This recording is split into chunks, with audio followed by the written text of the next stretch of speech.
I saw a Reddit post today on the AEW sub that was just like, wow, Dan Lambert is amazing heat magnet and not like go away heat like those and no, direct quote, not like go away heat like those Lambert haters. And I was just like, that's Oh direct my god, call that's out to me and me. Daisy. Was this I a have post go by away me? heat. I think it was. I think it Probably. literally, but It like sounds like something you would say. It's it was something your I've Reddit said at least burner. once. It was your Reddit burner, and the username was fuck Tani and Daisy. It was very suspicious. That would make sense. Fuck Tiny and Very Daisy. I'm good. 5 seconds away from quitting this podcast. I hate these people. It was a very long username. I don't know how Reddit let that one get past the radars. It's called Help Me. I've started a podcast with 2 people I hate. And it's specifically because we hate Dan Lambert. I mean, like, I don't hate him as a person, just I hate Oh no, him we in my have talked wrestling. about this. We have to because We we talked went. about it briefly. I went on that full rant against the fucking MMA dorks. Oh, yeah, well, we did. Oh my god, you're right. We did. Oh my I god, yes, Triple Friends podcast shoots MMA. Not shoots on, we shoot MMA. We shoot them. We shoot him. I mean, we're already talking about wrestling. Do you want to just start it here? Before you do, I'm just gonna kick the dog out because it's decided to be annoying. I'll be 2 seconds. Yeah, just Classic River. at that time. Sorry to Blake the flow up there. Like the flow up. Like the You're on a flow. bit of a riff. Hey, yeah. We were just. I mean, as is traditional, we had a flow going, and then it halted. Halted because there was some sort of animal doing something. Always That happens animals. a lot. Animals or family members. They just don't respect that we're really famous podcasters who need to work. Honestly, the amount of times in this podcast I've had to pause to scream something back at a family member who's yelling at me down the hall. It's never outside my door. Can I just say, it's never outside my door where I can, like, just gently and quietly say, hey, give me 5 seconds. It's always out in the kitchen or down the hall, them hollering at me, and it will happen again. Because it's a Sunday and they're all home. God, they should respect your art. Honestly. You'll be supporting them all one day. Mom, I'm being a famous podcaster. Oh my god. Jeez. This isn't a phase. Gotta talk to my 50 viewers. Well, probably my 10 viewers. We And can, then the other 40 is just Jacob checking what it sounds like 40 times over. that's The other not 3 true. is It doesn't Shreyas. count those when I click it. I've checked. As long as we believe. It doesn't count. Inflate those views. We'll get some bots going. Well, Yeah, Russian bots. Hopefully I wasn't too loud for that, because I just checked the audio again and I was fucking peeking. So hopefully... Oh, goddamn. No, we'll be fine, because this is the Triple Friends podcast. Hello, everyone. Welcome, everyone. Redlining our podcast. And Get them sick welcome, wobs in. and welcome to the Triple Friends podcast. Damn, these are getting less and less frequent. Like, what the fuck, guys? I'm talking to me. Daisy, stop getting sick. Subtweeting again. Subtweeting me again, but like over audio. You're sub-autoing God, me. some people around here get sick. That's not even 1 week. Yeah. Word. Was that your introduction? Yeah, Was yeah. that you saying your name? I'm Jacob. Okay, there we go. I'm Daisy. Welcome back, everyone. It's been a little while, but we've had reasons. We're not going anywhere. And hopefully this one will be good. And Tani's here too. And Tani is here too. What are we getting into first then, guys? God, there's been so much in the past 3 weeks. There's been so much in the past week, which is why we were eager to get back on track and start doing these again, because Jeebus, so much happened. Just like all the stuff with Tony Khan on Twitter, that's a lot of news. We're gonna be talking about Tessa Blanchard eventually, and the incredibly messy relaunch of WOW. Like, wow. Wow. You see the La Rosa stuff? Yes, with that? we're gonna be getting into Yeah. all of that. We might touch on some of the SmackDown Queen's Crown stuff, because that's funny and also bad. And we're, of course, going to be talking about Rampage and Dynamite. Because those happened recently. Very recently. Because Dynamite was on a Saturday this week. So let's start with Tessa. Ooh, start off spicy. Let's start off spicy because, of course, it was one of the days this week. I can't remember which one. The relaunch of Women of Wrestling, WOW, was announced. Wow. And hooray, the return of AJ Mendez to wrestling as an executive or something on the team. A very important person on the team for WOW Wrestling. I And think she said she was going to commentate too. oh, that should Wow. be entertaining. If it weren't for the signing of their ace, their face, Tessa Blanchard. Their face. And if you know, you know. But Tessa Blanchard got in a lot of hot water for being very hard to work with backstage, being very arrogant, and being kind of really racist. Being a whole ass racist.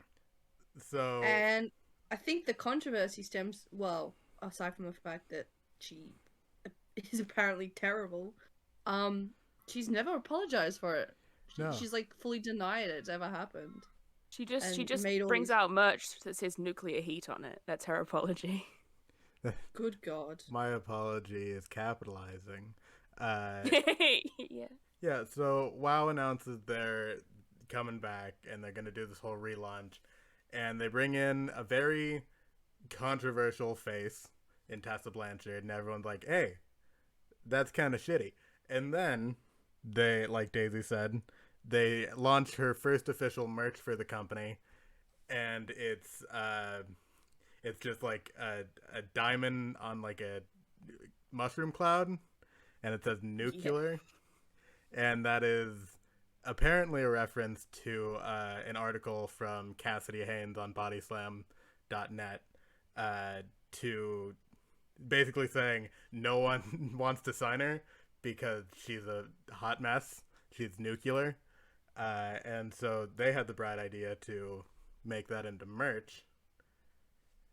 And then it came out that Women of Wrestling, via Fightful, Sean Ross Sapp, Fightful Select, that they tried to sign La Rosa Negra, who is the person that sort of came out initially against Tessa Blanchard, saying that not only did Tessa spit on her, which is not okay, but also called her a racial slur. And so when Women of Wrestling had the bright idea to say, hey, you know what we could do? We could bring that person in. And then the apology for that can be under the WOW banner. And that's, there's no actual confirmed why they're, like, what their goal was reaching out to her, but you can infer that, you know? Yeah, it just makes your skin crawl a little bit, doesn't it? Even like you reciting that, which I've seen it like 10 times over the past few days. Like it's like wow, they really, wow again. They really thought that was a good idea. Why? It feels like almost dead in the water. Like this whole promotion, and obviously that remains to be seen. As I don't think they've hosted a live event yet. But I mean, at least in the online space, no one wants this, and they kind of squandered the hype around AJ Lee, which was huge, or AJ Mendez, because they decided to do this. So you have like a bunch of goodwill from AJ, and then it just like all goes down the drain. No one wants to support you anymore. Like I can't work out in my head why they thought this was a good idea. It just makes me sad because like I adore AJ Mendez. Like I loved her as AJ Lee, and I love what she does now. She's a huge nerd, and she's an author, and she does stuff for like comic books and graphic novels and all that.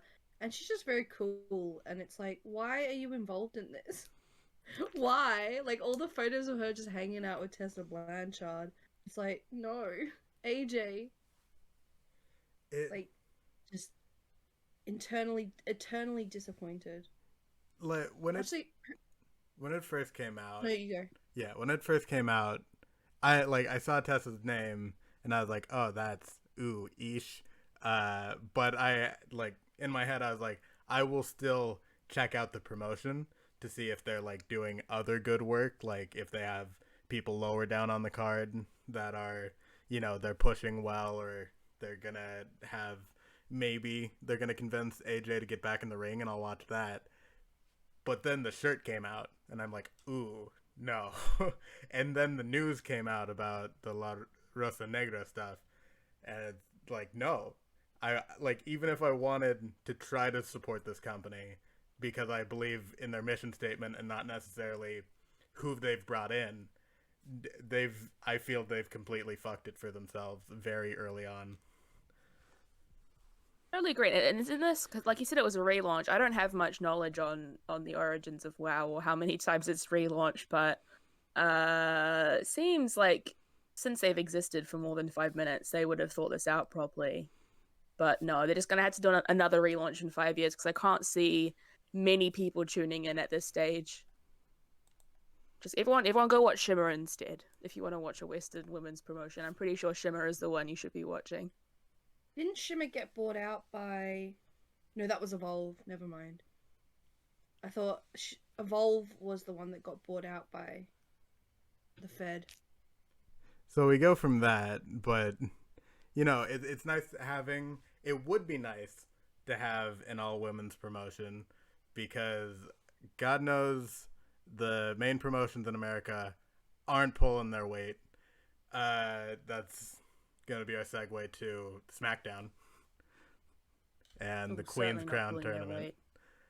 And I'll preface this by saying I heard that on this past Smackdown, Sasha Banks and Becky Lynch had like a 17-minute commercial-free match. But what are they doing with this Queen's Crown tournament? Like, it's performative at this point, and it's not even done well. It's like, yeah. So I was going to ask you, do we know who's left in the running? I'm unfortunately behind in my... Yeah, so on... It's going to be Zelina versus whoever wins out of Shayna Baszler and Doudrop. So that's the finals? Yeah. Yeah, we have to see who wins Shayna Baszler versus Doudrop, and then the finals will be in, yeah, so they set up, they're doing their King of the Ring tournament, which they drag out whenever they feel like they need it. But this year, in tandem with it, they're also doing the Queen's Crown tournament, and everyone's had the idea for it. Everyone's been like, they should be doing this. They have the Women's Royal Rumble. They've had the Women Main Event WrestleMania. Why isn't there a Queen of the Ring? Well, they're not calling it Queen of the Ring because they hate money, I guess. They don't like good marketing, so they call it the Queen's Crown Tournament. And for whatever reason, they're just having these matches go like 2 minutes tops. And it's been the talk of a lot of people recently. Now, correct me if I'm wrong, the final's in Saudi Arabia, isn't it? Yep. Fabulous. So it's a fucked tournament from the beginning. Yeah. Because it's intrinsically linked to fucking Crown Jewel. No, yeah, it was fucked from the get-go. But the thing is, like, they could have, taken that and, like, said, yeah, the tournament's gonna end in our Saudi Arabia show, and the competitors are gonna wear large T-shirts while they wrestle because, the political view on women there is kind of fucked up. But hey, the stuff we put on TV, that's gonna be really good. They decided to do the opposite, and they just said, well, this tournament's fucked, so we're not gonna fucking try. the fact that we know that WWE is capable of allowing women, like, and that just seems so crazy for me to say. Like, we know they're capable of allowing women to have a lot of TV time, because fucking of course they are. They have infinite TV time to give whoever they want. They gave like 7 minutes to Baron Corbin and Madcap Moss this week. That could have been for the women's tournament match. But like, just the fact that they're like, we're going to announce this tournament and then that's it. Like, the matches aren't going to be anything special. The finals, I can't imagine, are going to be anything special. It's just like the tournament, and what they're getting from the tournament is just they can say they had it. Basically, yeah. That's insane to me. It seems like, and like it's probably fairly obvious that the case is that they don't really care about any of their women except for the 4 horsewomen. And Bianca. And Bianca, yeah, she's there too. Everyone else is kind of like there as a bit of a prop to sort of show that they do have women's division, but they're not really giving them anything, like, at all. I mean, Zelina's getting wins here out of nowhere, probably because it's a heel tournament and she needs to, but it makes no sense as far as I'm aware, since until now she hasn't had a single win in all of her 3-minute matches that she's had on SmackDown since she's returned. They're just there. Like, they're just there so that they can really say that we have a women's division, but they don't care. Like, I don't believe for a second that they actually care about pushing any of them to the next level. No, and this has been an issue, obviously, WWE has had forever, where they just become over-reliant on the top. And so then they don't try and create anybody new or propel anyone to eventually take that place. Because once Becky left on maternity leave, they had like a huge gap at that top thing at the top of the card, and they didn't make much of an effort to try and get that spot filled and propel a new star, because they're like, oh well, Becky's going to come back and we need that spot for her. And they do the same. It's why they keep putting the belt on Becky. It's why they keep putting the belt on Charlotte. It's why they, Sasha's involved in everything. And even then, it took them ages to get on the Sasha train. And they're never going to stop until the 4 horsewomen retire, and then what? And, yeah. And then they'll have all those women coming up from NXT. All the women that I can name, such as Raquel Gonzalez. That's literally the only one I can think of. And the others. and Cora Jade making her debut, even though she's wrestled already. I saw that advertisement. Oh, did they advertise her debut even though she's already wrestled? Yes. That's hilarious. They did. Yeah. She's already been there. She's already done that. Don't talk to me about Cora Jade. That one hurt my soul. Honestly, the NXT stuff is kind of interesting too, because I sort of view it. I don't watch it. I wouldn't debase myself like that. But I see it going on every week, and it seems like, I don't know what the hell is going on, but it doesn't seem, I don't know. Obviously, it's very different to the old iteration of NXT, but I can't tell what they're doing, and everything feels so disjointed and like over. Like, what the hell is going with Parker Boudreaux? You mean he looks like? Harland? Why does he look like that? Harland. Why did they shave his head and put him in a denim vest? And he looks angry all the time. Don't know what's going on there. And then you have Bron Breakker with 2 Ks. He's just there being like really big, and everyone kind of loves him. And then Mr. Gacy, Mr. Safe Space, Mr. Parody of the Left Wing. I don't know what is going on. I don't know. Has anyone else watched any NXT? What, with the face caressing? Yeah, that. Like, what is that? It's hilarious. That was the only good thing they did in the past 3 weeks. I haven't seen the full clip from it, but just watching that one GIF of I keep wanting to say John Gacy, but that's a serial killer. It's not Joe Gacy. John Wayne Gacy. Same vibes. What's his name? You know what? Now Joe? we're only It's- going to I be don't know calling if him it's Joe John Wayne Gacy. Gacy. John Gacy. Just No, it's gently- Joe Actually, Gacy. John Gacy. Is it Joe Gacy? No, it's Joe Gacy. Okay. It's Joe Gacy. They Yes, really Joe. could not name him John Gacy because that is a very famous serial killer. I think that was his indie name. I think. I don't apparently he was a CZW. Now, But that why would you do that? Why would your wrestling name be after the serial killer who murdered like 29 people confirmed, hid them in his house, and then dressed up as a clown? He's Joe, though. because he's not John, he so likes it's to have okay. fun. But Better than his real name, which is Joseph Ruby. That's way better. Joe Ruby. That's a great wrestling name. I'm not a fan. Joseph the Ruby. clip of him caressing Harlan's face was funny to me because literally, like, Harlan has him by the throat, and like he's looking super intense. They shaved his head, and man, I've gotten into fights with people on Twitter over Parker Boudreaux shaving his head because I'm just like, I look at that and I feel sad for the guy because he had good hair, he had cool-ish looking hair, and like obviously he chose that style for himself, and so obviously he liked his hair, but fucking WWE saw him and they're just like, you know what you need to do? Take all that off. We're gonna pair What you with Joe happened to Scarlett? Gacy.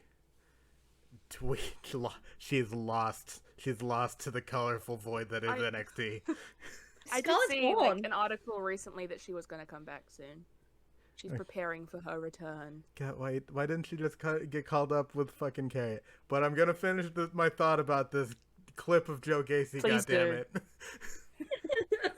So Joe Gacy is caressing, or his throat is in the hands of Harlan, and Joe Gacy just smiles and he just runs the back of his hand down Harlan's face, and Harlan like looks at him like what, like an animal that's trapped, and he's just like, oh, what is he doing to me? What is this? And then he bolts, like he lets go of him, he ducks down, and he runs like towards the camera and out of frame. It's fucking hilarious. You know what we call that? Do you know what we call that? That's called gay panic. Yeah, I That's know. called gay panic. 100%. It was literally like a guy who like wanted to beat up the gay person, and then the gay person like touched his face, and he like realized, oh no, I kind of actually like blushed on his face, like, oh shit, this guy's kind of hot, and then he books it. It was so good, man. Like, I saw that pop up on my timeline, and it was under like the most casual, like, people weren't talking about how like gay it was. They were just being like, oh, what is this? This is so dumb. Why is he running away like a pussy? And it's like, do you not witness? I have seen that over and over again. I watched a lot of Short and Street in my life. I watched a lot of soap operas in my life. That was a beautiful romantic moment, and I can't wait to see where it goes. And like It's just like, you can't look at that. I don't know, maybe it's like the mind of a straight person who can look at that and not see what I see, but I don't know how anyone can look at that and not realize that there is something going on there that runs much deeper than, like, I don't know, him being scared of a fight. it was funny because it was actually, because I noticed that, like, I posted that, and the first person I actually like saw talk about it on like a podcast was Alex Pulowski from Fightful and Sour Graps. He was doing his NXT review, and he said, like, could they be doing like a kind of homosexual thing? And I was just like, yes, they definitely could be. I mean, If they Stephanie did- McMahon's wanted it for ages. She has, yeah. She's wanted it for like 10 years plus, and like she wanted it so bad with Finn Balor, and Vince wouldn't give it to him. Finn Balor he could only be an ally.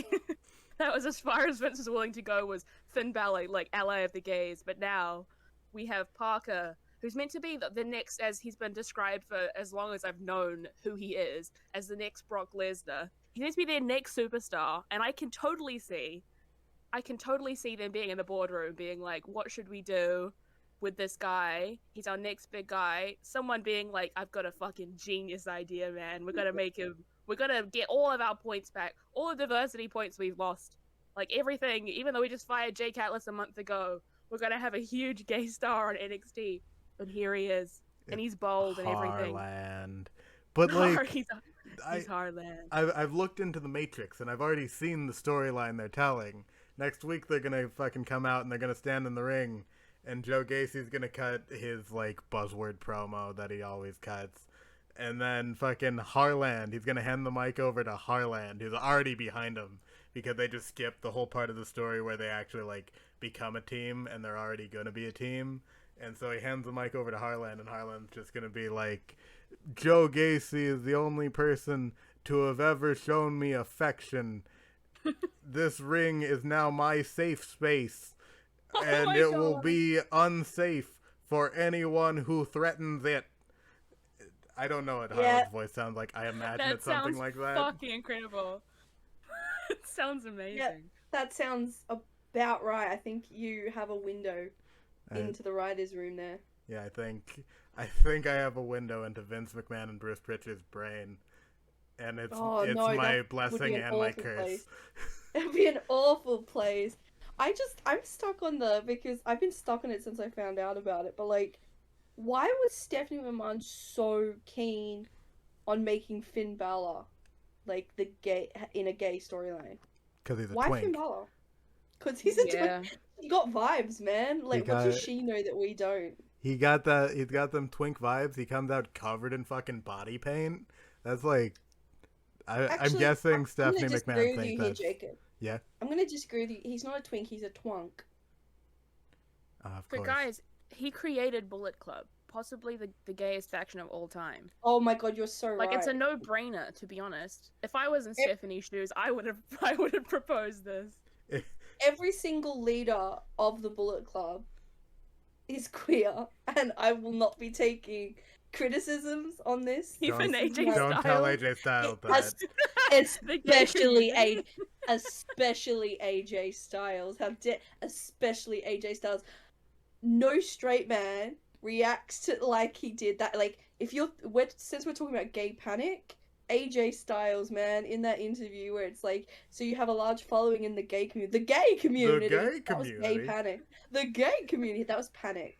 It's definitely not because he's homophobic, it's because he's deeply repressed inside. Well, everyone knows anyone who is homophobic is deeply repressed inside. That's I will not go that far. I will not go that far. But definitely an AJ Styles. Like, sorry, you cannot be friends with, like, the Young Bucks and Kenny Omega and not be a little queer.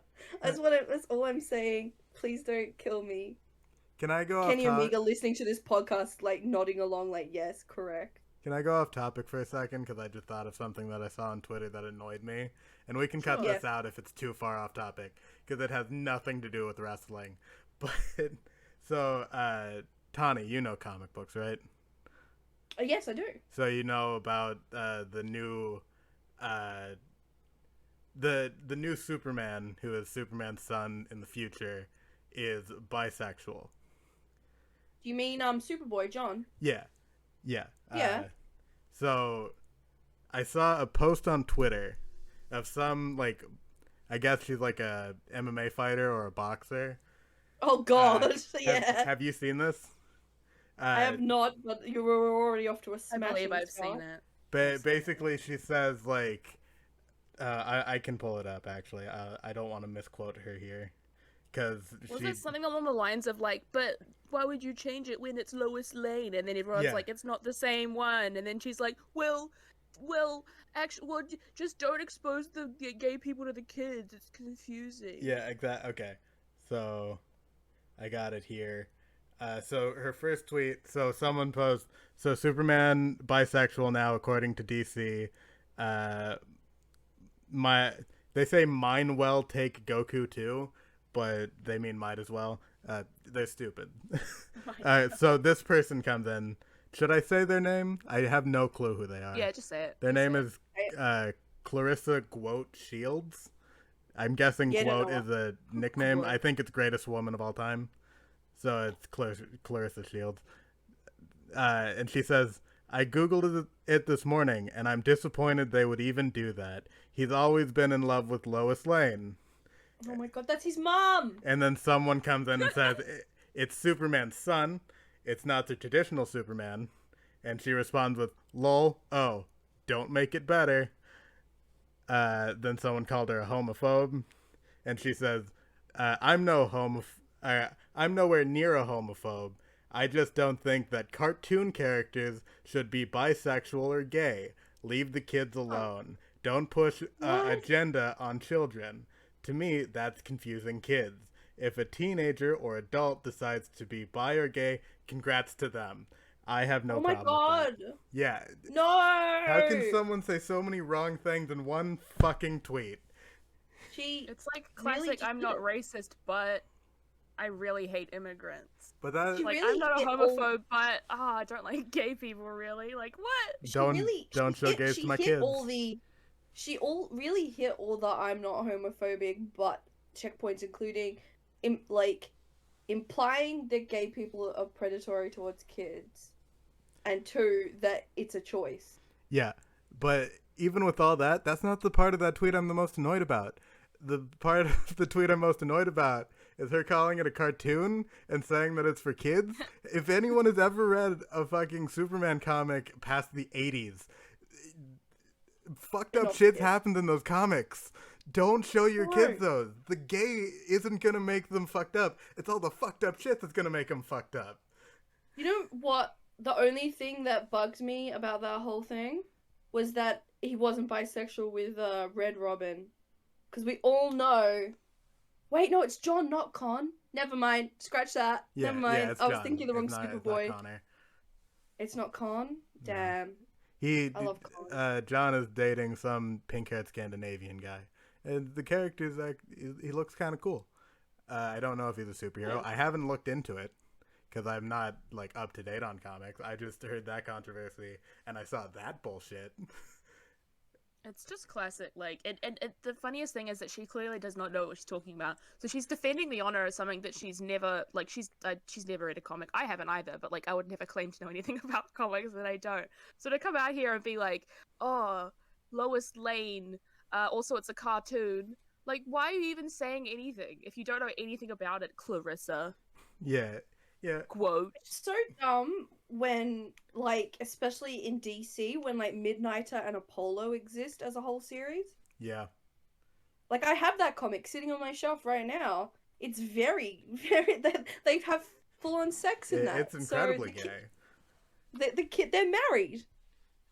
Apollo and Midnighter are, like, full married, so it's like... Just don't show your kids it. Don't show the... Well, I wouldn't show kids it because it's very gory and brutal. Exactly. Not because of the gay. It's not the gay. It's My the fucked up God. shit. No, yeah. It's the real fucked up shit. Like, Midnighter tortures people through holes in their heads. Like, it's like... That's the part that the kids shouldn't be seeing. Good content. Not that he's married to a man. So stupid. This is where we show our cards as a very progressive, very not heterosexual podcast. Oh yeah, that was I thought we already made that clear, but yeah. Did we? But back to wrestling. That was a tangent, and I thought I had fun on that tangent. But we're a wrestling podcast. Sadly, not a comic book podcast because one of us doesn't read comic books. I really don't. So I'm so sorry. Let's talk about the shit that Tony Khan's got himself into, huh? I have never seen him more pissed off, and I've been talking to Daisy about this last week. I want to know what happened, because I reckon something happened, something was said to him, or he found something out, and he just got furious, because he is out here just taking a shit on WWE's logo, and I love it. I'm living for it. If I may return to the Sisterhood of the Traveling Tinfoil Hat and put it on my head momentarily, if I had to guess, it was probably a 1-2 punch between the rumors that WWE has been leaking the fast national numbers for Rampage when they've been very low, and then also announcing that they were going to have a 2.5-hour show dipping into Rampage's time. I think Tony Khan saw that and he was just like, nope, we're fucking doing this now. You've awakened the sleeping beast that is Tonus Canis. Canis. He's It's trapped been inside so with good. 5'5" Tony Khan. That interview he did where he also spoiled that Kenny and Hangman were gonna be at Full Gear, but like him just talking about like, did you see their go home show? It was shit. It sucked. It was gorgeous. I was like, yes, Mr. Khan. So let's just like run down briefly just like the list of shit Tony Khan's gotten up to this week. Because it started out with him being like, oh, I see you're going to be a half an hour longer and you're going to compete with us. Well, I'll have fun beating your A show, which everyone knew. Everyone knew when that happened that that's not going to happen. It's fucking Rampage, and like it's a great show, but like it's not going to beat SmackDown, even if SmackDown's on a lesser channel than it normally is. And then he announced that there was going to be a buy-in for the Rampage, for the live Rampage, and he announced Bobby Fish versus Lee Moriarty, and we were all like, yeah, that's probably going to be a pretty good match. And he was like, Brian Danielson's going to have a match, and that his opponent's TBD. And then like 10 minutes later, a half an hour later, he was like, oh yeah, Danielson's opponent's going to be fucking Minoru Suzuki. And everyone's... I loved it. He truly said, like, counter-program that bitch. Did he? I wouldn't be surprised if that was his tweet. No, he didn't say that directly, but he may as well have. And then, and, like, everything he did launched Twitter onto a different shitstorm.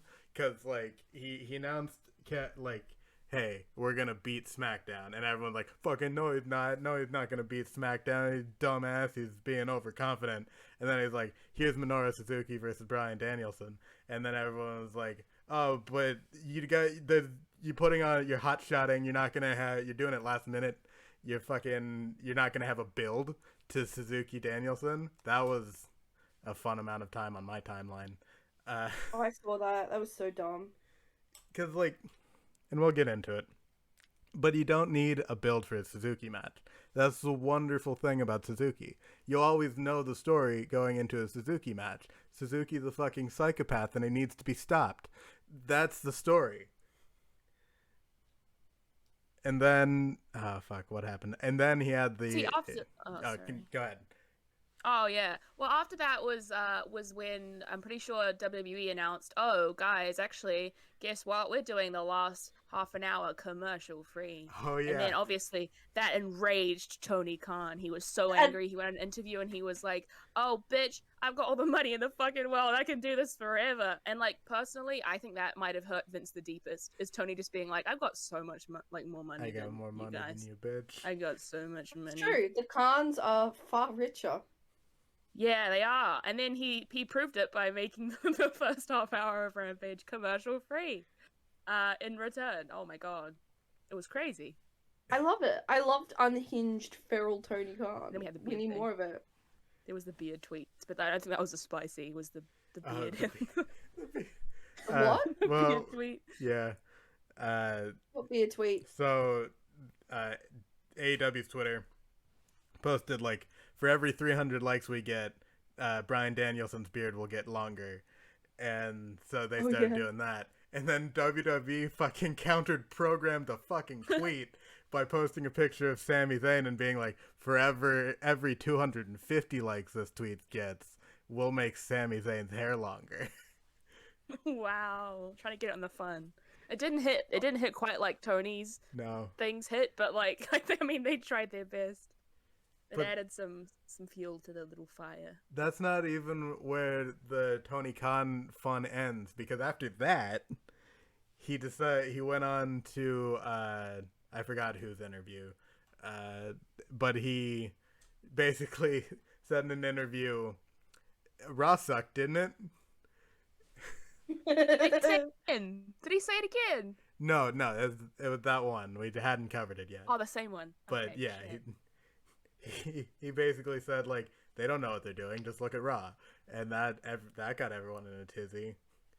And then I don't think he did anything else crazy until that picture came out. What picture? The picture. The book. The book. The book picture. The book. The booker's book. Now, what do we have any tinfoil hatting sisterhood theories on that? Is anyone under the impression that it was deliberate? Because personally, I don't think it was deliberate. So like I keep going back and forth on it, because like on one hand it's a staged picture. Like I get he could have just been holding it and they're like, hey, hug your book, and he was like, oh yeah, okay, and then they took a picture of him. But are you telling me that none of the people saw that and said, hey, do you want us to post this?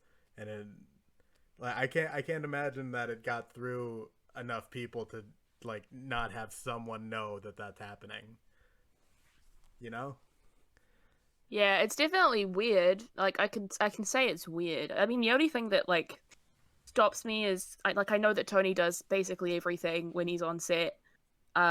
He does like all the jobs. He's so busy. I saw people being like, Tony is way too smart, and like I totally get where you're coming from, Jacob. As in, it's kind of fishy.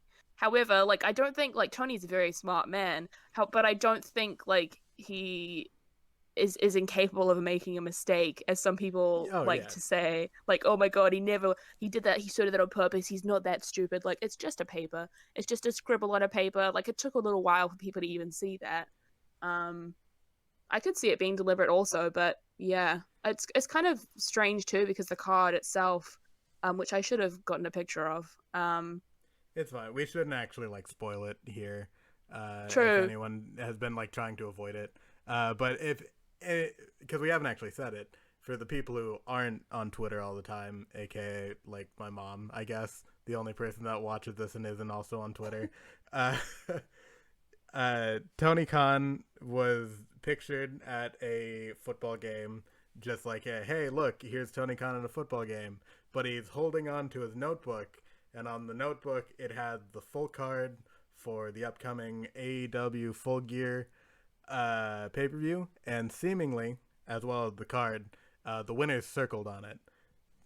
And so yeah. The weird thing about that was, I'm pretty sure that was like people were seeing that wrong, because I swear like a lot of them were circled, but the entire line was circled, and I personally think the ones that were circled were just the confirmed matches. I didn't see anyone's name specifically circled. It was like the whole entire line.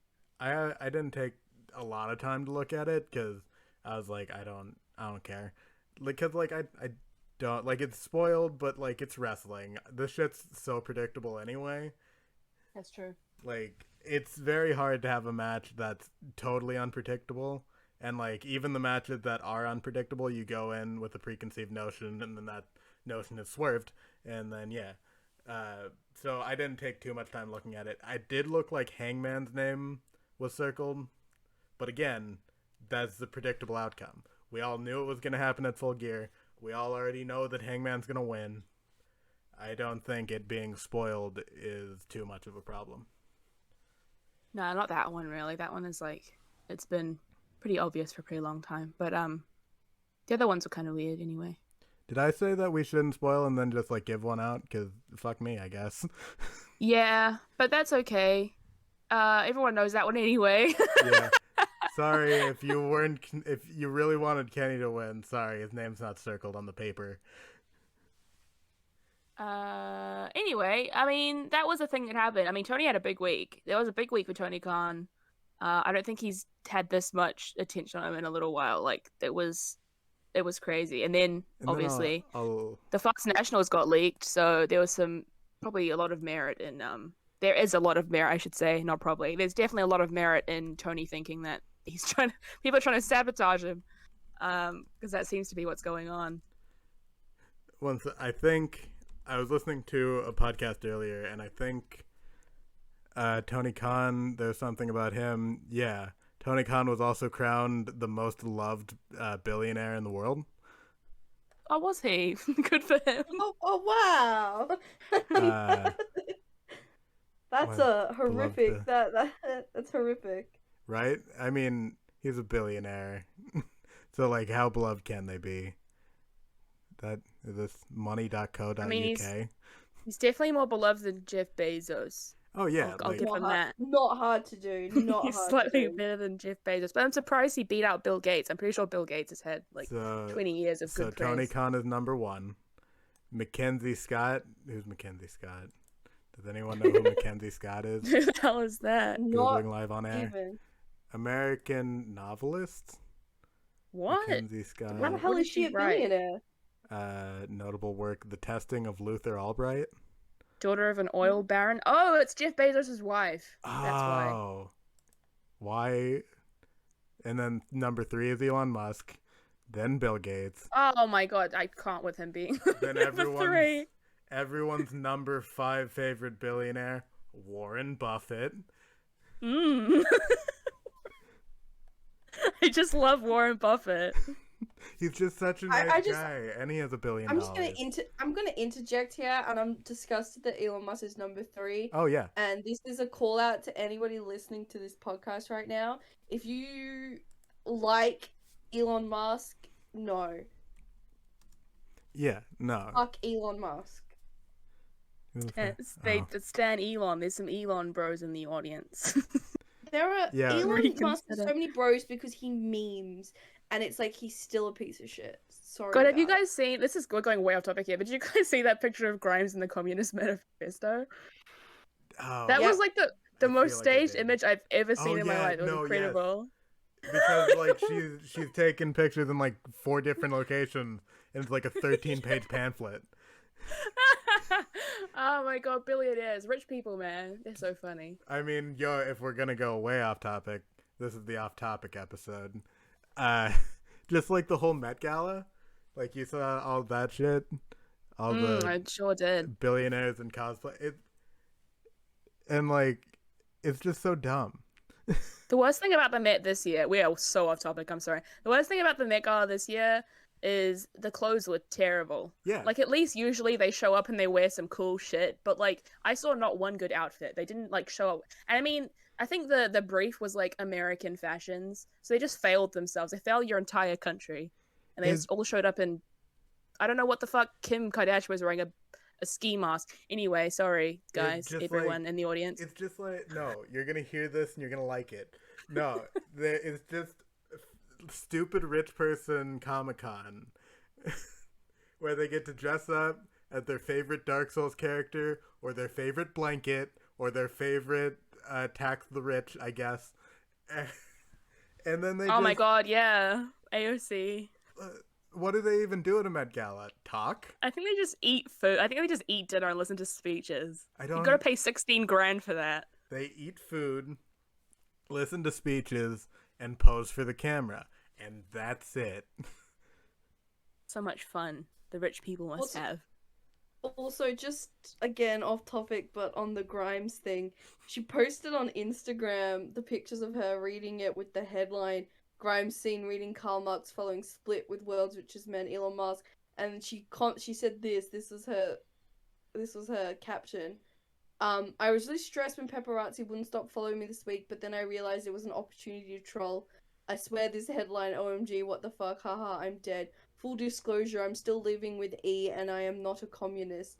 Although there are very smart ideas in this book, but personally I'm more interested in, get ready for this, I'm more interested in radical, decentralized UBI that I think could be potentially be achieved through crypto and gaming. Bro, oh my god, she needs to join LBO Leo's faction right now. She's got the mind for that shit. She's doing dividends and Bitcoin. Grimes and Leo need to tag team. Cause like I don't know anyone else that knows stocks like LBO Leo does. I do. The other Grimes, Cameron Grimes. Cameron Grimes. We It's need a trio of a faction called Grimes Rush. And they need to all mine Bitcoin and like ruin the environment.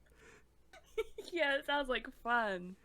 Man, what a fucking world that would be. So I don't know, like, we're just, I don't know what the hell's going on in this one, but it's going pretty well. Just like live reviewing our own podcast on air, I feel like this podcast got off to a bit of a bumpy start, but I really feel like we found a groove. Yeah, I mean, Grimes Rush is something special, that's for sure. Man. Grimes Rush. but like Rampage, right? Yeah, I mean the rush of the group was on that and on Dynamite, so we could probably talk about those things now. Yeah, let's talk about this Rampage and this buy-in that well, so the buy-in was announced on like Tuesday, and I had people saying that like, oh, they announced all this shit last minute, even though normally the stuff for Rampage gets announced on Wednesday on Dynamite. That was just a stupid thing that kept happening. People were like, they're announcing all this stuff last minute. No, they're not. It usually gets announced much later than this. But we got 3 matches announced for the 1 hour long buy-in, and then along with the 3 matches normally on Rampage.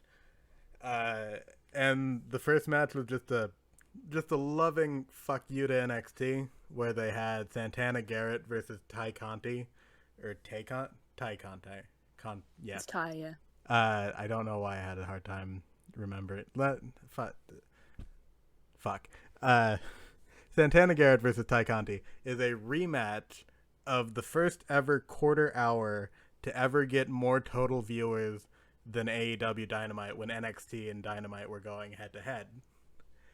And that match was didn't even know that. That is really good. Tony strikes again. He's on it. He's on some again. shit. But so if you didn't know that, you also probably don't know that their first matchup was bad. Like I did know that. Very slow. It was a match worked in slow motion basically, and so yeah, they opened up this head to head with SmackDown Rampage buy-in with that match, just as like a hey, we have both these people now, and we have them doing better stuff than you guys, which is I always like Tony Khan being a mad lad on Twitter. That's funny, but it's the subtle shit that's even funnier. And also, amazing. This match was good. Ty is so good. She's definitely. If I wasn't so sure that the TBS belt was gonna go to a heel first, I would say Ty for first TBS champion. But she's definitely in. She's gonna get the main belt at some point. Most probably in the next year, I reckon. It might be a little bit longer. I think it's going to be like Britt, which she hasn't finished yet, and then Thunder Road's going to have a pretty long reign, and then another heel will come in, and then Ty after that. But anyway, that doesn't really matter. Who do you think will take it off Rosa? I don't know at this stage. I don't know. That's too far off for me to know. I just think it's going to be a heel. I guess the women's division will hopefully develop a lot more by the time that is going on. Yeah. Good match. It was a very technical matchup. I don't feel like, outside of like Serena Deeb matches, I don't feel like we get a lot of technical women's matchups, but I feel like this one was very hold and transition based. And then they also did the one spot that everyone makes fun of from their initial match, but they did good this time, which again is just a nice salty little fuck you to WWE, which I will always appreciate. What was the spot? It was like throwing someone into the ropes and then running up and hitting the, like, you grab them by the waist and you roll back. And like, I can't remember. I'm pretty sure it's that. I'm gonna say it's that, even if I'm wrong. We'll just assume it's that. In our canon, in our kayfabe, it's that. Yeah, in ours, nothing else matters. I guess no one else listening will probably even remember. So what Jacob says is law. You see, it's not that we get stuff wrong. It's just that in the kayfabe of the Triple Friends podcast, it's just different. You know? Yeah, exactly. The show itself is wrong. We're right, and they're wrong. And then Tony Khan takes ideas from us. Exactly. He's one of our 80 viewers that aren't me. Hell yeah. Man. Anyway, I mean, after that, what did we have? We had the Lee Moriarty match after that, and I gotta say, his theme slapped so fucking hard. Like, nice one, Mikey Grockus. His theme was really good. I loved it. Yeah. And he got signed. Yeah, Lee Moriarty He got signed after that. Good news. Like, good news. Lee Moriarty's good. and Bobby Fish, his match, like, it was a match against Bobby Fish.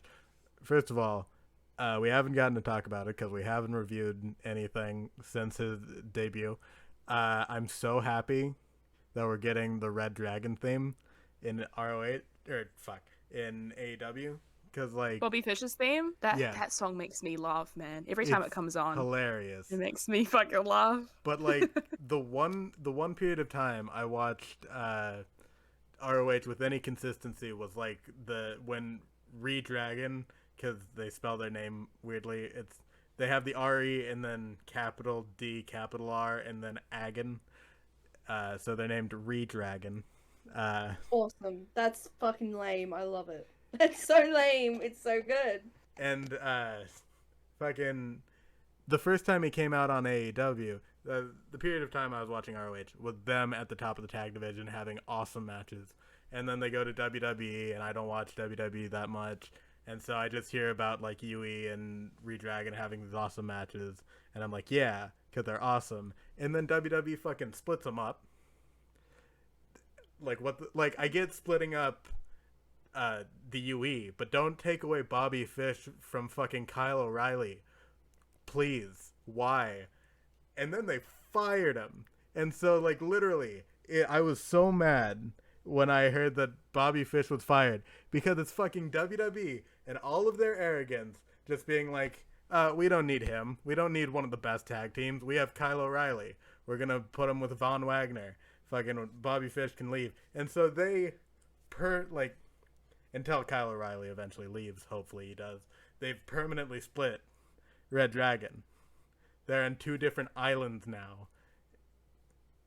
Like, when Bobby Fish came out, when they announced Bobby Fish coming in to answer the open challenge, I was like, oh, awesome, Bobby Fish. I didn't even consider them bringing that theme back. And then it happened, and I was like, oh my god. Man, I don't know the law, but all I know is it's really funny. It's a stupid theme, and I love it. So stupid. Yeah, I really like Bobby Fish. I saw him a little bit in NXT. But I just think he's doing solid work. I know we're not gonna, like, go very linear about these 2 shows, so I might just... Do you want to talk quickly about his match on Dynamite as well? Or do you want to make it more linear of a review? Well, let's talk about the other half of that match and the match that he had on this buy-in. And then we can talk about them coming together for the main event of Dynamite.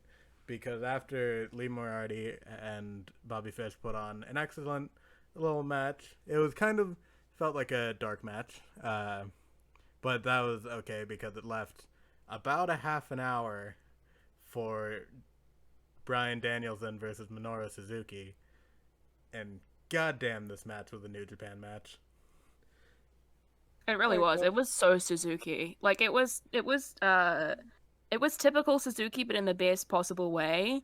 Like, Suzuki at this point, he is, he's getting up there, but he is in phenomenal shape for someone of his age. And for him to push himself to a solid 30-minute is a good effort from him. And you could tell, man, like, Bryan Danielson was just living inside. He was so happy. And good for him. It was just an absolutely great match. And I must say, because I feel like I'm going insane, but the tension in that match, it was uncomfortable. Like, I felt at all times that I must look away. The tension between the 3 men in the ring. Yeah, obviously the most important thing is that Bryce was hogging the spotlight. Oh, of course. Bryce was the MVP of that match. No, he was trying to get heat. He's a terrible referee, and he shouldn't be in frame ever. And he should stay just outside, and he should never say anything.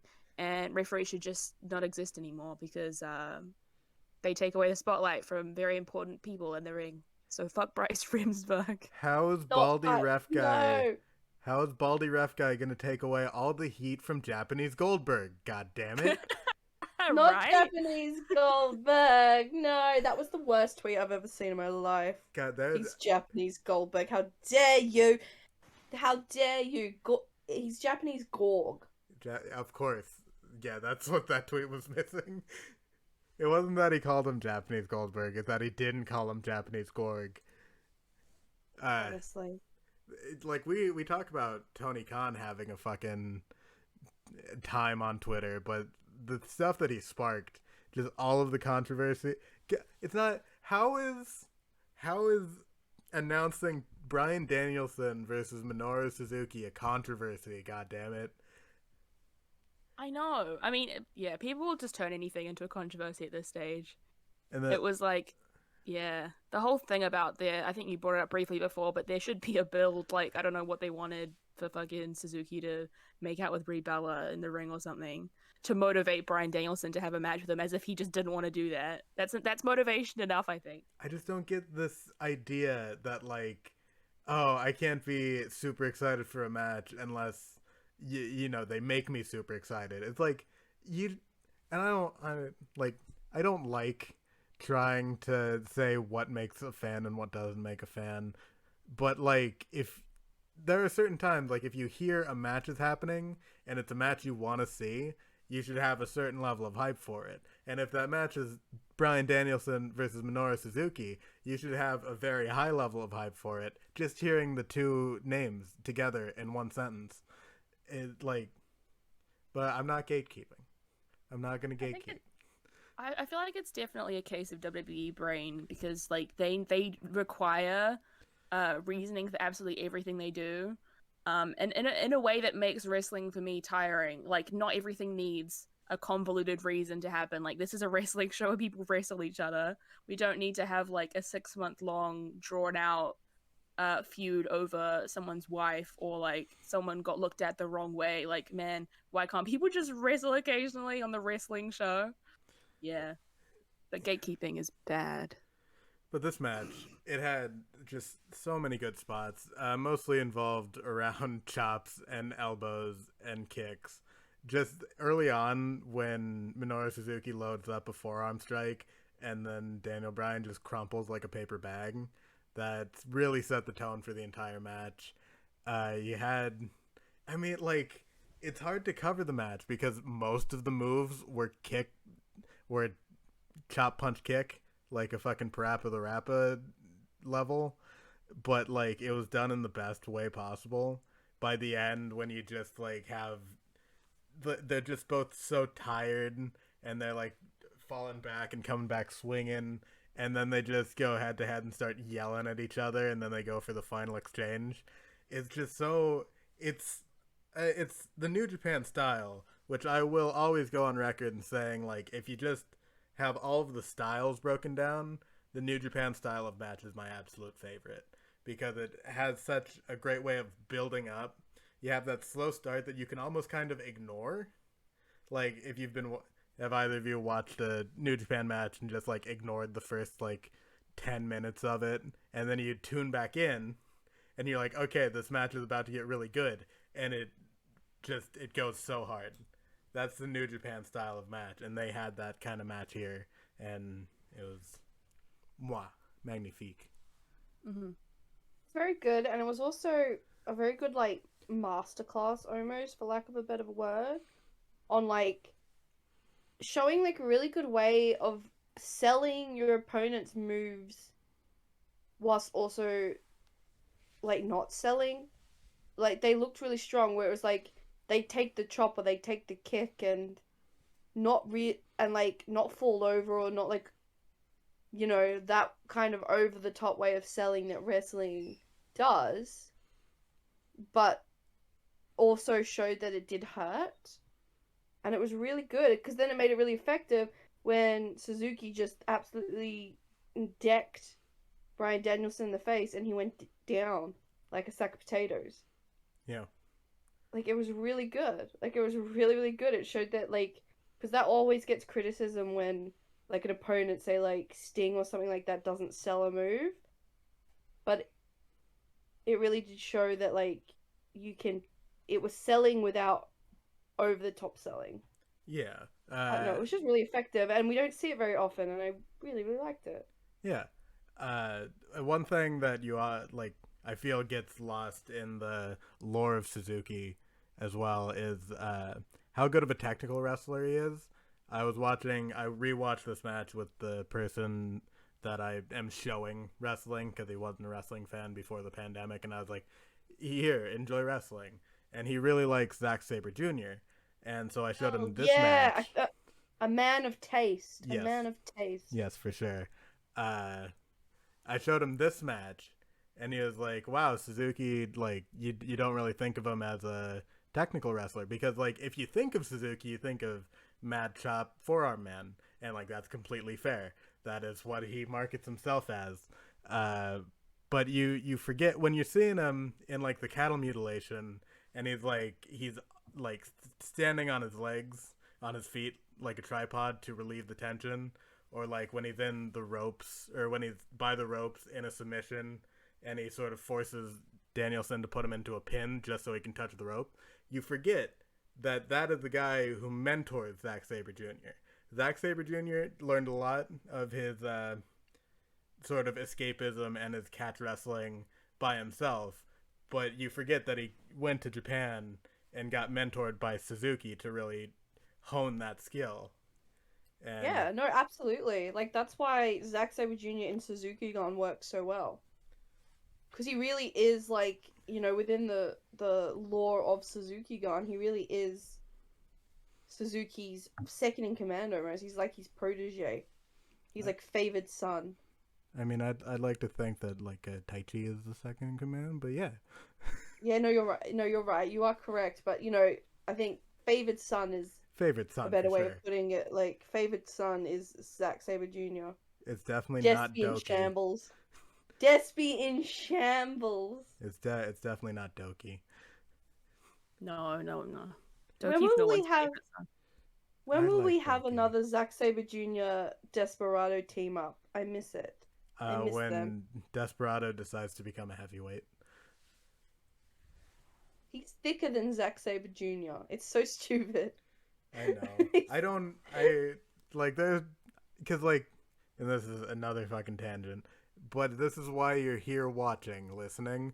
I don't get the weight system in New Japan. Neither do I. Do you just like decide? Do you need to put on weight to move up? Because Zach didn't. Was Zach like all skinnier? kayfabe. It's so all kayfabe. There's plenty of people that like are in the junior division that are definitely heavy enough to be, and like you're saying, Zack Sabre Jr. is like a pool noodle. Like if they were putting everyone next to each other, like he would not be in the heavyweight division. But I think it's all kayfabe. It's not like an age thing either, because Taguchi is still a junior.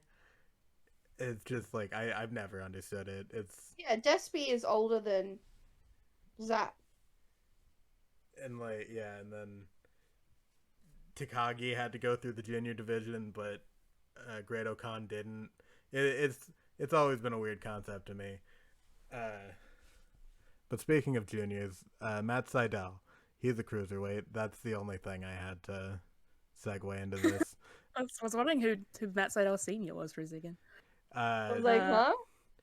No, he's small. I think he was in he's been in the junior division. He tagged with someone for junior tag league. Probably. Well, I would hope so. If you're in the junior tag league, I hope you're tagging with somebody. But he had a match against CM frickin' Punk on Rampage, and it was a very good match.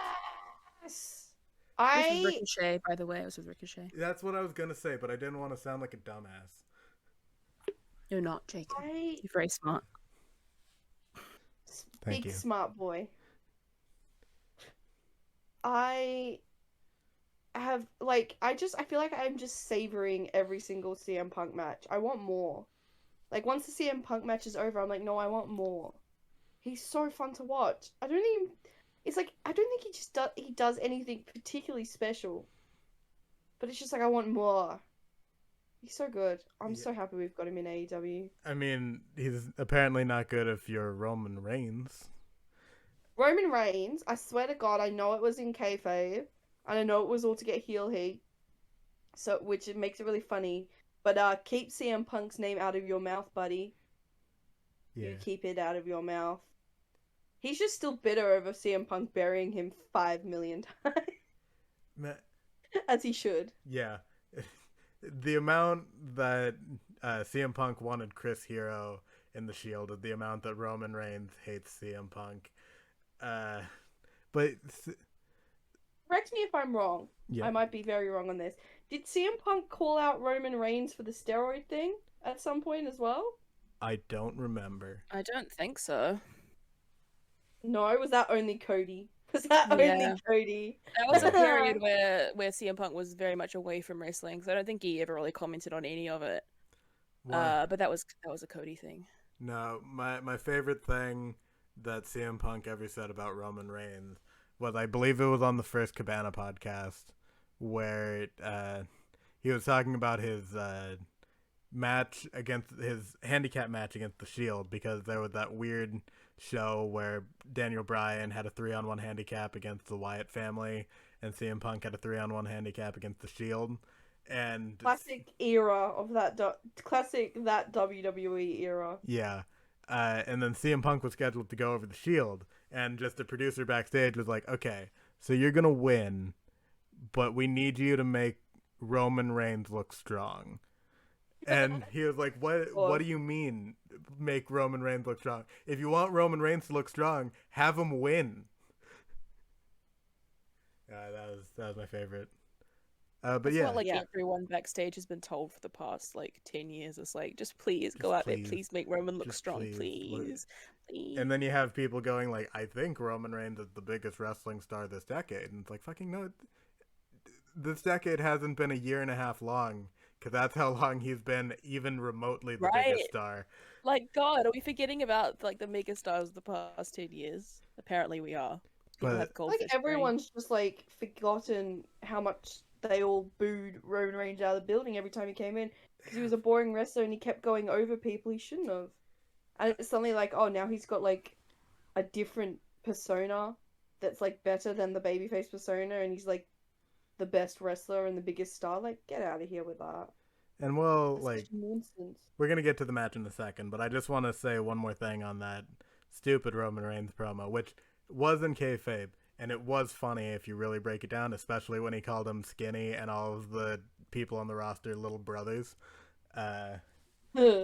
But the one thing that legitimately did irk me, and I know I'm getting worked by the wrestling, it was him saying that CM Punk has had no good matches since returning, and he's lost a step. Because he hasn't.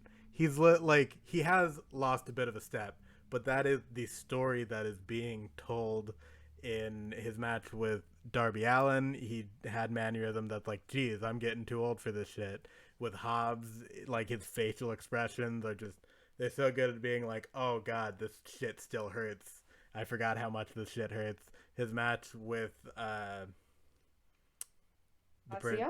Garcia last week, when fucking Garcia was in his face and CM Punk just fucking slaps him.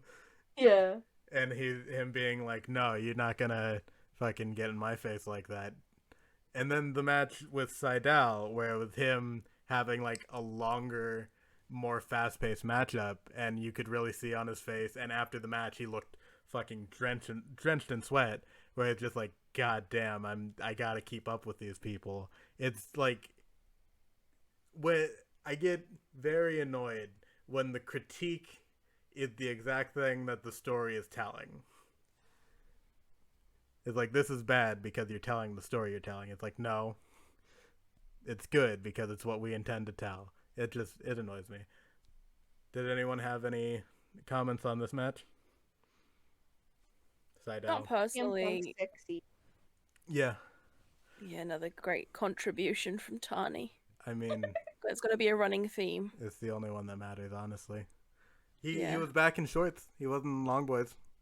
Thank God. I don't hate the long boys, but God, I hate hearing people talk about them. I'm so glad. Just please wear the trunks forever. Looks so much better. That's probably the only point of this match that I care about, is he was wearing trunks. And it was good, and it was commercial free. Yeah, it was. And Matt Sydal is there. I see a lot of people talk about how Matt Sydal is not in the right place on the card, and I just disagree so much. Just because I think he's a great, fantastic. He's so good at what he does, but I don't think he should be any higher on the card. Yeah, Sydal and Bobby Fish are in the exact same position on the card, and it's where they should be until Kyle O'Reilly comes by and we can get Red Dragon back. I'll cross my fingers for you on that one. Thank you. What do we have after this match? Ruby Soho versus the Bunny. The Bunny. Any comments on this match? My comment on this match is it was longer than the entirety of the tournament in WWE so far. And they did that on purpose. Tony Khan 100% did that on purpose. I think it's just most women's matches on Dynamite usually are about 9 minutes. Yeah. Unless obviously it's a Jade match, in which case it's about 35 seconds. But yeah, Ruby Soho, good. Yeah. Ruby Soho, sexy? Yes. Also sexy, yeah. There we go. That's my thoughts. Like the match was functional, and it's like a lot of the AEW women's matches are just functional. Like not functional as in like they're good, but they don't have any personality. It's like they're good, and they serve their purpose, and then they're over. I do wish there was a bit more storyline, and I don't think Penelope Ford coming out to help the Bunny after the match is over is much of a storyline these days. I can agree with that. They've been using the Bunny and Penelope a lot recently, and I thought it was because they were leading into tag titles, but now I'm not sure. I don't think that's why anymore. I don't know why. Yeah. They might... No, they're not leading because we have the TBS title that we haven't talked about. It's a curious choice. Like, not that either of them are bad, and I do really like Penelope a lot. I don't have a bad word to say about either of them, but it's a curious choice when they're good, but like neither of them are the best wrestlers in the division. So like for them to sort of be like it's almost, I forget the word, but it's almost like, I don't know, the rite of passage now is like you must go through Penelope and the Bunny. If you're going to be a babyface, you must like fight one of them at a time, and then you have a tag match against them both. Like that sort of feels like the direction we're going in. And it's fine, but I don't know. I don't know. I'd rather they keep it fresh and not like repeat the same shit again.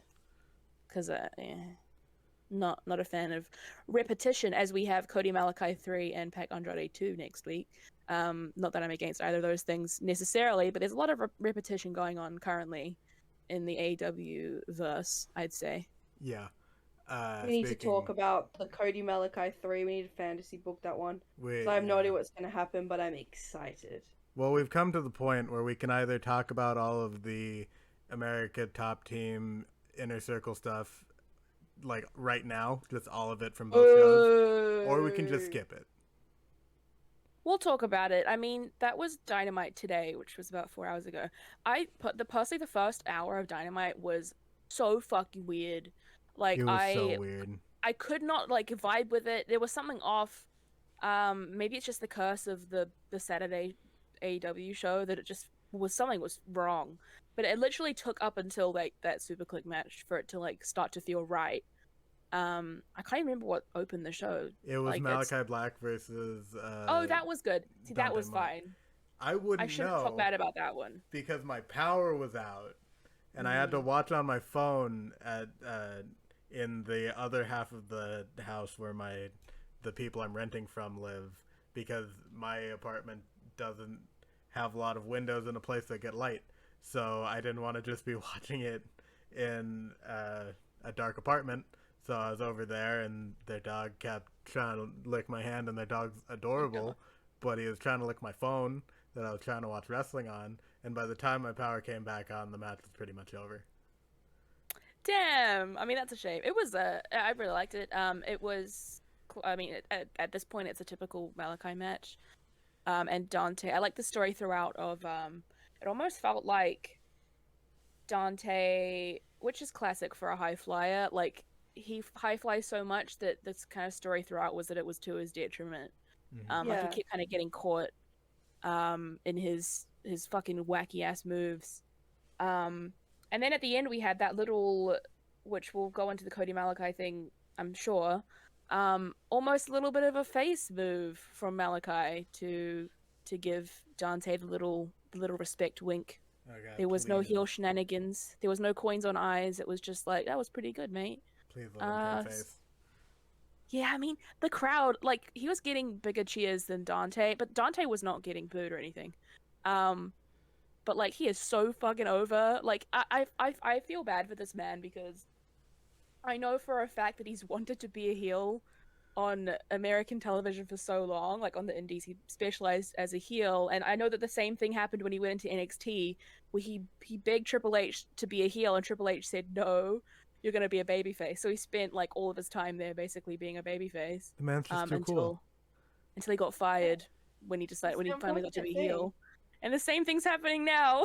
He's like, someone let me be a heel, but the crowd will not boo you. I'm sorry, you're just too cool. It's not happening. That's the unfortunate thing. I think have him as a face, or like have him as his current character, but like, I guess he does.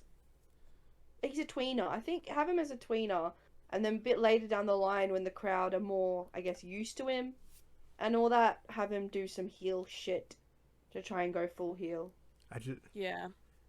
We can talk about the Cody thing now too, because honestly, this whole Dynamite was a bit of a fever dream, and I have no clue what order things actually happened in. But like, it's hard for Malachi to be a heel when he is like his rival right now is a dork. Yeah. These Cody vignettes that have been we didn't get to talk so about good. Glock Anderson, did we? Or We didn't. Yeah. We didn't. No, I swear we did talk. No, we didn't. we didn't. Oh my god. We didn't Oh get to talk my about God. the fucking NRA Arn shit. Can I just say Please do.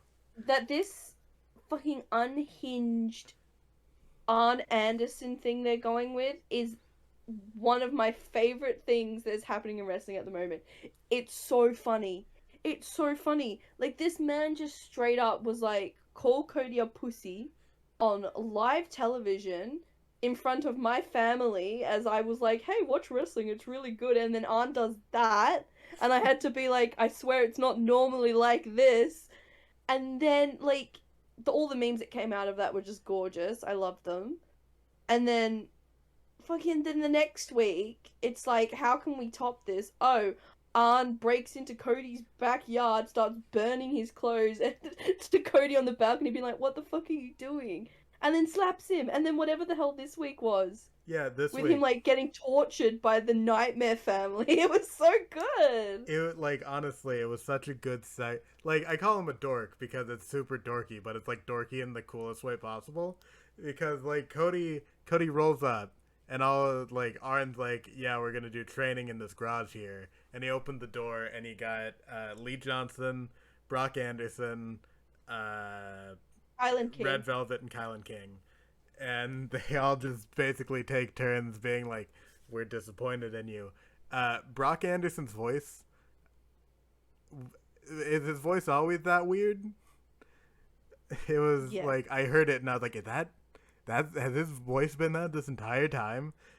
But yeah, and then they bring him in and they start doing like drills basically, where all of the students of the Nightmare Factory are around the ring, and Arn will call out something, like do a move, and then someone will run at him and he'll do that move.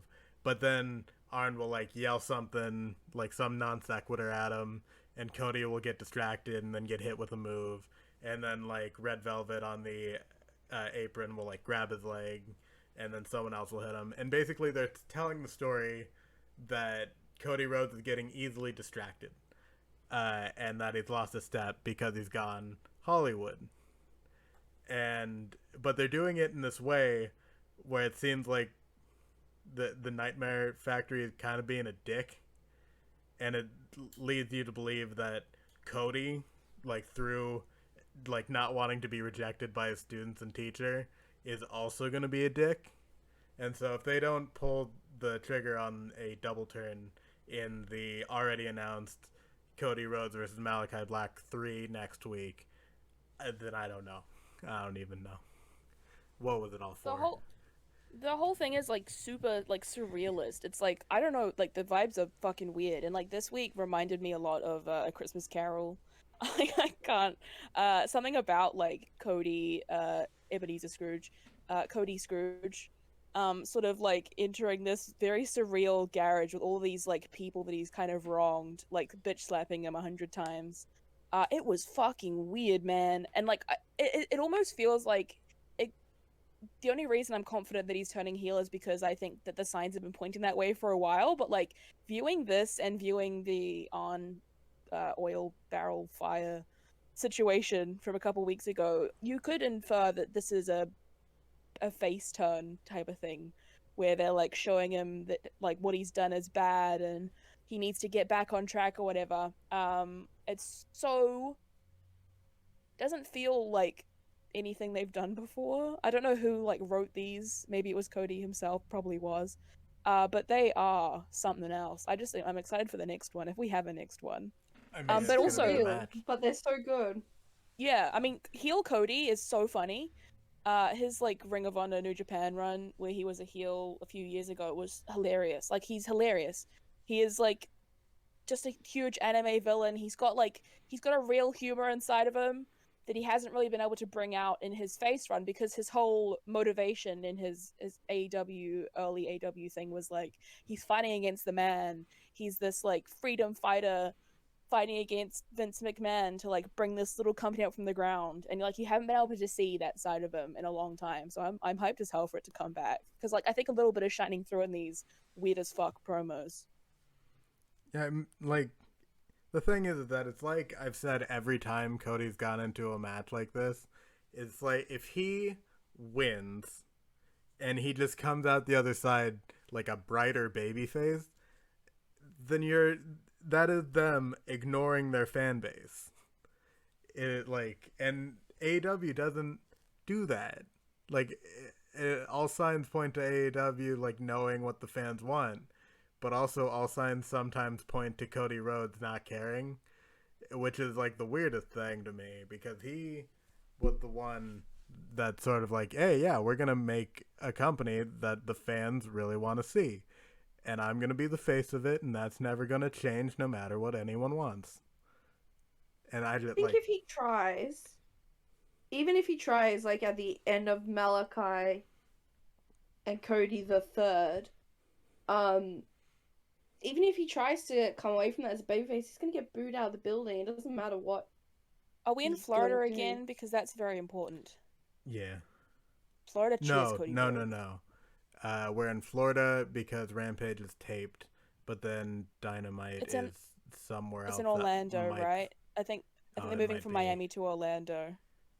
If it's Orlando, So then I don't have much faith in the no. crowd If it's going Cody Rhodes Orlando, this week. then they're gonna be all over Malachi because NXT. Yeah, because. Oh yeah, and also Florida was the first to start booing Cody. Not Only Daly's minorly. place. Daly's place is No. the place that cheered the fucking weird promo. There was like a couple people in Florida who booed him, but it was like as soon as they left Florida is when the boos became noticeable. So I don't necessarily see, especially when they're so fucking in on American Top Team and Jericho. Like I don't see them booing Cody personally, or if not by much, really. I I just guess we'll hope see. that after the match, win or lose, Cody Rhodes shrinks down and goes back to his boot, nice and happy, and just has a great time. Into right his back little inside. boot. Very small, very boot. I think it should go one of two ways, which is he wins and becomes a heel, like I don't know, cheats to win, like does some shift, like because that's the thing, he's been trained by unhinged Arn Anderson, one of like the biggest heels ever. Like he does some shifty, shady Arn Anderson-esque shit and wins, and everyone's just like, what, like boos hit the shit out of him, or it's like very obvious that was not what Cody normally does, and then he just leaves in the heel tunnel, or he just does a beatdown, something like that, or he loses and goes berserk afterwards because he's failed on or whatever. Yeah, like either way, something interesting needs to happen. It can't just be that Cody wins. No. Yeah, that's like the worst possible outcome is Cody wins and nothing happens. Yeah, It's what else happened on this show? Do we want to talk about the Lucha Bros thing? Oh man, yeah. Well, yeah. It's a thing that happened. We Uh, can't just hide from the things we disagree on. Oh, I wish I could. Like, speaking of potentially bad endings, let's talk about FTR and the Lucha Bros. No. What the fuck was that? It's not Jacob loved Lucha it. Bros. I didn't love it. You're putting words. You're subtweeting me. Jacob loved it so much. It was his favorite segment. You're subtweeting me on air. No, so it wasn't. First off, it wasn't Lucha Bros versus FTR. It was Lucha Bros versus La Superanas. Was that what they called them? The Super Frogs. The Super Frogs. So the precursor to this, Andrade basically issued a challenge. Basically, one week, the only week the Lucha Bros decided to bring their AAA titles to work, Andrade stepped up and was like, "Hey, I see you have 2 sets of titles. Why don't you defend those other ones?" And they're like, "Bet." And Andrade was like, "Okay, I'll bring in my 2 best masked friends." And everyone was like, "Cool." Ryu Lee and the other one, Mystico, Sin Cara. That was probably not right. Ryu Lee. He wanted to bring in Ryu Lee. Everyone wanted that. But turns out he instead brought in La Superana, and very early in the match, they got unmasked to reveal FTR. And this match was good. It was a good match. And then the split opinion here is whether Lucha Bros should have lost to FTR this early in their title reign. And No. Yeah. I say no. Like, no. It's like the whole thing felt very weird, and personally I think it felt very clunky. I almost feel like if they wanted to go this route, they should not, especially with AEW's history and Tony being like, I don't ever want to disappoint the fans with like bad reveals. For them to have this like announced 2 weeks ago and then for it just to be literally FTR is like, it feels weird to begin with. The match itself we all knew it was FTR. As soon as they were in the ring, we were like, that's FTR. And then CM Punk himself on commentary went, that's FTR. I can tell by their body types. And they didn't do a flip, so it has to be FTR. Like, it was a shit reveal. And everything.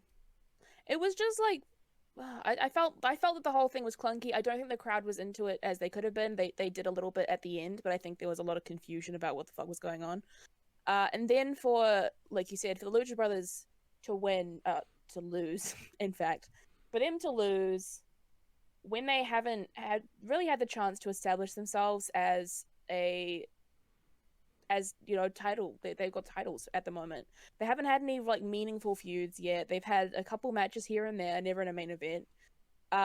It's been about a month or 5 weeks maybe since they won those titles. And it was, to me, an odd decision because I personally can't see it working for anyone else. Like I said on Twitter, if they did this to Hangman, I'm sure there'd be the largest outrage I've ever seen. If Hangman was randomly pinned a month into his title reign, there would be fucking hell to pay. I can't see it for anyone really with belts currently. But there was an interesting thread on Twitter. I don't know what the merit to this is because I don't follow AAA. But some AAA fans are saying that the reason this went this way is because like the head booker in AAA wants a job in AEW. I don't know what. Like, I don't know what the merit in that is, but, I mean, even AAA fans were pissed at this situation, so, yeah, I wasn't a fan.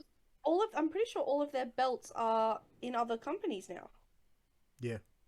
Yeah, and the Lucha Brothers have had those belts for 2 years plus, so for them to just lose like that on a different show, I know that AAA doesn't care that much, they just kind of want exposure more than anything. So it's not necessarily that it's AAA belts. Like I don't have any stock in whether those go well or whether like a title change from AAA goes well. For me, it's like the AEW Tag Team Champions are going to get pinned. It was a little bit dirty, but it wasn't like they got massively blindsided or anything. Like, it just felt wrong to me. It didn't feel right this early on in their title reign.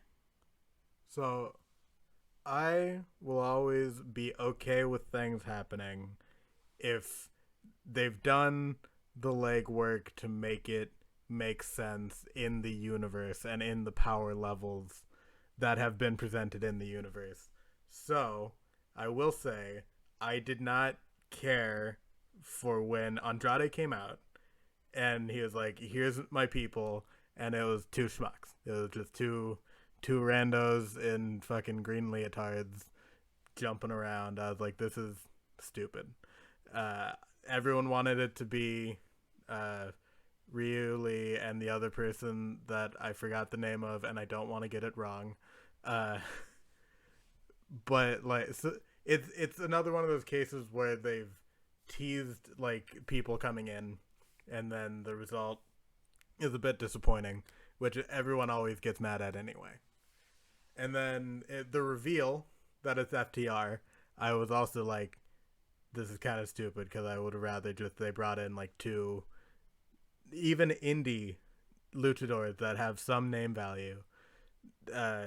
Bring in like Black Taurus and someone else in a mask. That would have been awesome. But again, that's like, I didn't care for how they went about it. But what they did do is they had Lucha Bros defending their secondary title against a team they thought were going to be high-flying luchadors that ended up being the best the best old-school tag team wrestler team, a team that has held the AEW tag titles before, and a team that should, in my opinion, always be in that area of circling that title. So I don't think, like, they weren't prepared for him. They cheated. I think it aligned to make it okay enough, but I do not care for how they actually came to it. Yeah, it was just a bit. I feel like I'd be more okay with it if there was a bit, yeah, like you said, a bit more legwork to it. Because, like, what? And also, just this is so, like, nothing to do with the match, but also, I guess, kinda. Where it's like, why is Andrade doing favors for FTR? He's not. FTR did a favor for him, which was fucking with the Lucha Bros, I guess. Yeah, wasn't it? Did they had like the post-match thing, and didn't Andrade like pay MJF? Yeah, that was. Is that what happened? That was hilarious. Yes, he paid he MJF to borrow the FTR. He didn't even pay FTR. He paid MJF. Yeah. I think I missed that in my. I think I missed that tidbit. That's actually really funny. Yeah, MJF was speaking Spanish at him, and Yeah, and that was hilarious. Andrade was like, "Do you want cash or do you want check?" And MJF just went, "How about both?" And Andrade was like, "Yeah, okay." So MJF paid Andrade paid MJF to borrow FTR. Okay, all right, that tracks. Don't know why, but what really are Andrade's motivations here aside from we are all luchadors? Because it's not like Andrade's going to go for the AEW title. So like why does he want to fuck with them? I don't get it. Is he still trying to does he want to recruit them still? Like that's surely not going to help.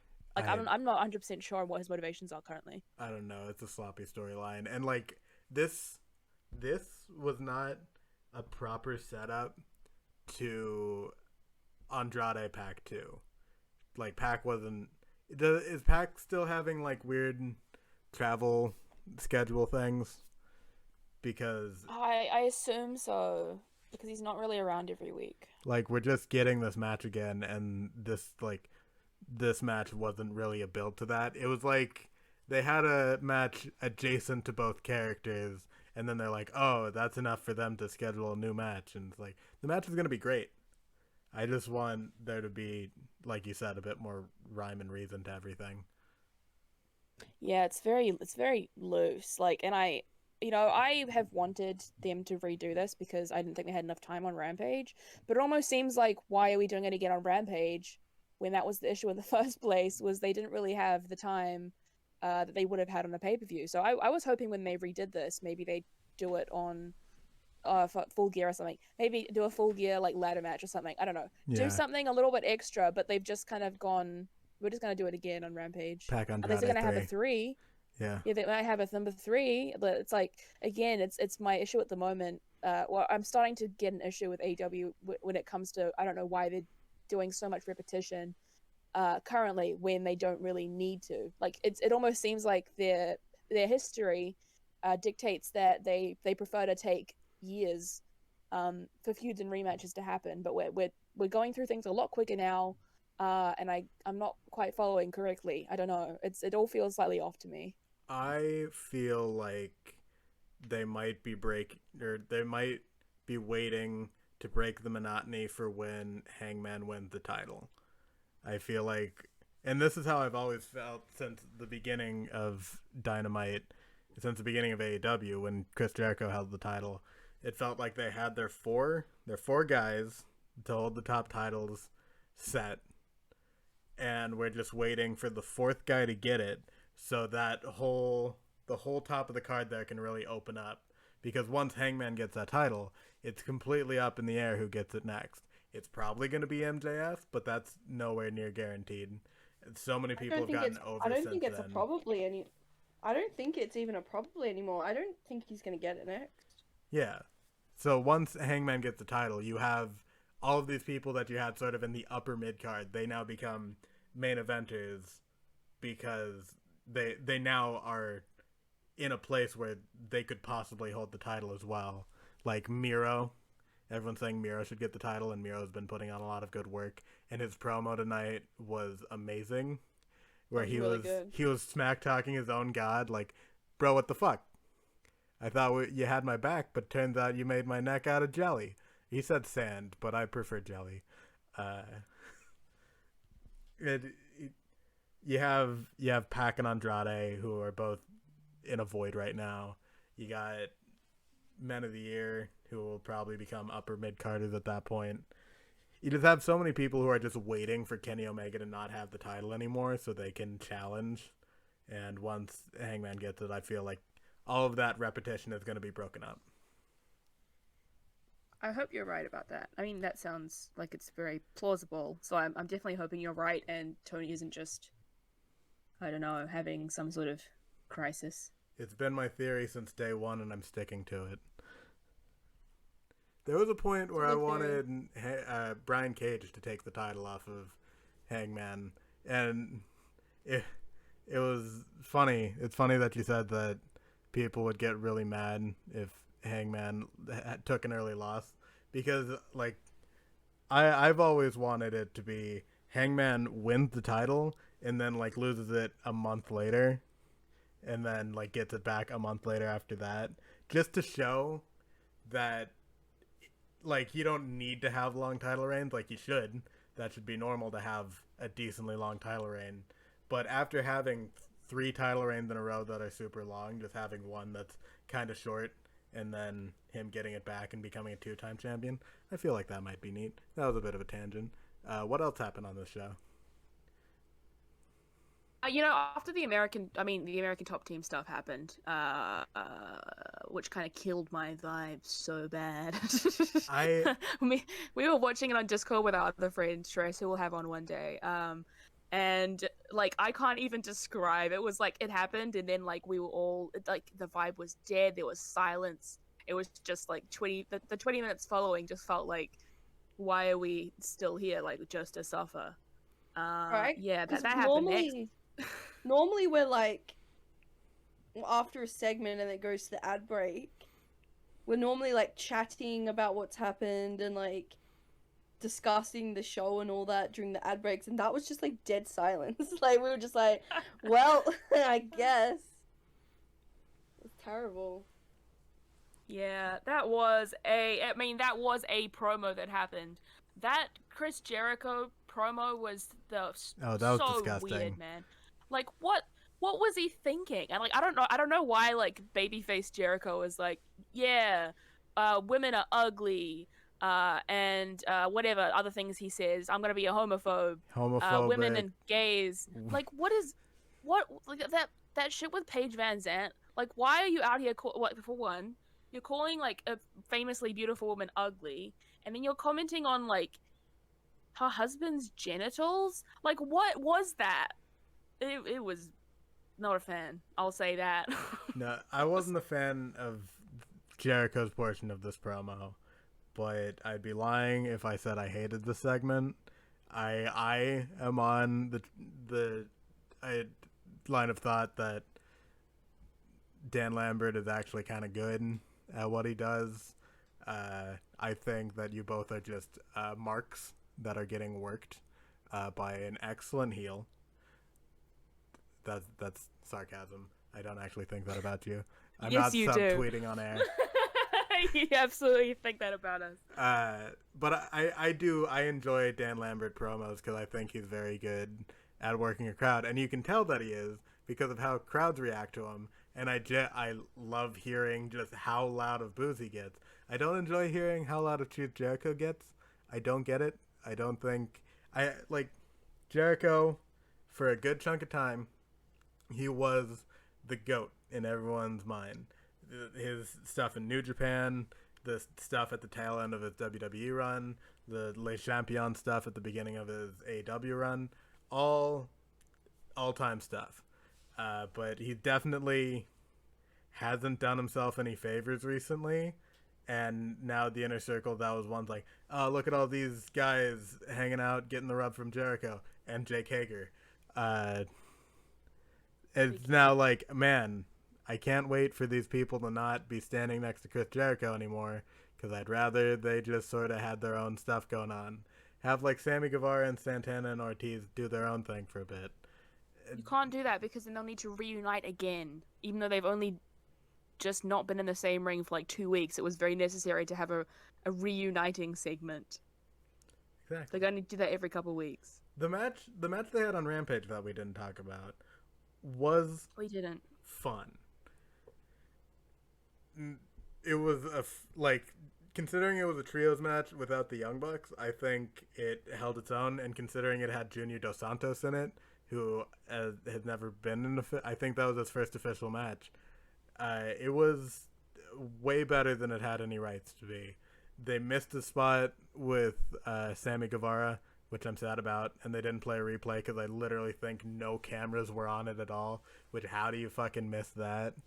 But yeah, that match was good, and this segment, it was the same segment they've been doing, but I think the heat that Lambert draws, I get some enjoyment out of hearing him get booed. That's fair. I think for me, like a lot of my frustration with this is the overexposure. Like there hasn't been one Rampage or Dynamite. It's felt like in like a month and a half that we haven't had a drawn out Lambert or Jericho segment, and for me it's just like I'm so like I would be more open. I'd probably hate it less if it wasn't just constantly happening, because every single time it like I just want a bit of a fucking break here, man. Like, I get that it's getting great reactions, but, like, for me, it's not working. I know that they're not going to change anything because, like you said, the crowd loves it. But for me, it really is, like, I just can't. It's, like, suffering. I've had to suffer through it. They're always so drawn out. They can't just do, like, a quick backstage promo. It needs to be a fucking 10-minute ordeal every time. Definitely the best thing in this feud so far is literally the one not aired Men of the Year promo where Ethan Page and Scorpio Sky were just dogging on the Inner Circle and saying how underappreciated they were. Like, yeah, that was good. That was great. And I love the platform that Men of the Year are getting. I feel like people are saying like, oh, but they're kind of going to the background. I don't think they are. They're always standing in front of they're literally standing in front of all the MMA people. So if you need that visual symbolism, they aren't being put behind them. But also, like, they always get mic time. Scorpio Sky has, as he said in this segment, he's now pinned Le Champion twice. Because he did it. He was the first person to do it, and he's now the most recent person to do it. So I think they're getting a good platform, and if if this gets Men of the Year over to like an upper mid-card status where one of them could plausibly hold the TNT Championship, which hopefully it's Scorpio Sky because he's been chasing that belt for a while. Maybe even Scorpio's the one to win it off of Sammy, and Sammy has a shorter reign. Like that will make it more worth it. I think even in the eyes of maybe people like you who don't like this as much, if two people who are very good do get the rub off from it. I guess it depends how big of a Scorpio Sky fan you are. I'll take that as you're not that much of a Scorpio Sky fan. No, I Tanya love is. Scorpio Sky. Okay. I would say I'm not a Scorpio Sky fan, personally, at all. Like, Okay, at good. all. He I doesn't didn't work want for to me. expose you. I was like, I'll let That's you fine. say that I'll yourself. expose myself. Come at me if toss you the want. ball to you. No, Yeah, I it's love just- Scorpio Sky, and I would like him to hold the TNT belt, but yeah. I think How he's many doing Dan better stuff Lambert now. segments must we sit through? How many? That does say something, is that, like, I haven't liked anything that Scorpio has done in the entirety of AEW, and I hate this Lambert stuff, but I'd say this is the best stuff Scorpio has done, so... Yeah. Yeah. It is what it is. I think it's a... But you like Ethan mean- Page, right? Yeah, I think Ethan Page probably came in at a bad time. Yeah. He came in, like, just before we had that, like...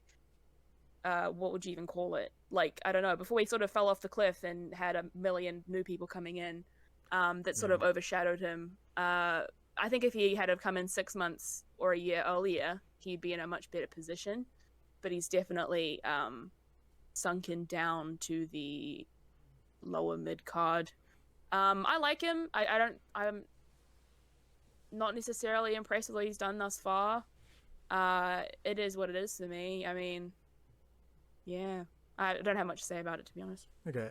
We're going kind of long on this one, and we expected to. There was a lot we've needed to cover from the past few weeks, but we'll just speed through some of the lesser important stuff, and then we'll talk more on some of the bigger points. Just to sort of skim through here, Jon Moxley squashed Wheeler Yuta, and Orange Cassidy sort of stood over his body like, "What have you done?" Yeah, he Wheeler died, man. He died. We might be getting MJF versus Sting, which I'm here for, because MJF came out and was like, "Hey Darby, we're scheduled to have a match," which I didn't know they were scheduled to have a match before this. But Garrett on Twitter from Pro Wrestling Musings informed me that they were scheduled to have a match last week and it got postponed till this week. And MJF came out and was like, "Hey, we're supposed to have a match, but he's not here. Looks like I broke him mentally." And then everyone was like, "You beat him up, you fuck." And MJF was like, "What? He got beaten up? I no even know about that." And so he had the ref come out, start doing the forfeit count out. And then Sting came out and hit Wardlow with a bat. And I'm excited if they actually pull the trigger on that singles match. Yeah, I'd say I'm way down for that. In many ways, I'm more down for MJF versus Sting than I am for MJF versus Darby, even though I think both will be great. I just think it's something about it is like, whoa, that's happening. And then we had that 6-man, which, oh boy. That was very good. Such a good So 6-man. Tani, tell me your exact reaction when Adam Cole had Uno in the camel clutch, and then Young Bucks start running the ropes, and then they get tripped by the Beaver Boys, and the Beaver Boys come in and kiss Adam Cole instead. I want to know your exact reaction. I legitimately, as soon as I saw that happening, I was like, oh my god, and then like turned in my chair, but it was so funny. It was so funny. It was so funny. I mean, they deprived me of a super click kiss, which is so rude. But it was so funny. Better. I'd honestly argue that this was better. The face. How dare you? That Adam Cole pulled when he's like, "Yeah, getting the kiss," and then he's just like, "Huh?" He loves it. He loves to get the kiss from his bucks. And then that happened. Heel move. Heel heat from the Dark Order, honestly. No, it was such a good match. It was so PWG. It was gorgeous. It was just like Spot fest, spot monkeys. There were so many funny moments. Nick lost a shoe. Mm-hmm. Nick Oh, it's got the his foot Sacco out. moment. That Sacco bit was straight out of PWG. That was Right? them Yeah. just like, okay, we're gonna have a spot where you take off my shoe, and then you take off my sock, and then you're gonna just do a callback to Mick Foley for no reason. Yep. And then Nick was without a shoe for the rest of the match for no reason. Couldn't go get his shoe back. Had to go kick some people in the head with his foot. It was good. It was such a good match. Like, Adam Cole is having the time of his life in AEW right now. He really is. Like, he's just having so much fun. He's having so much fun. Daisy. And also, I love... Oh, yeah. I just love that the Super Click is back. Like, I didn't think we'd get that.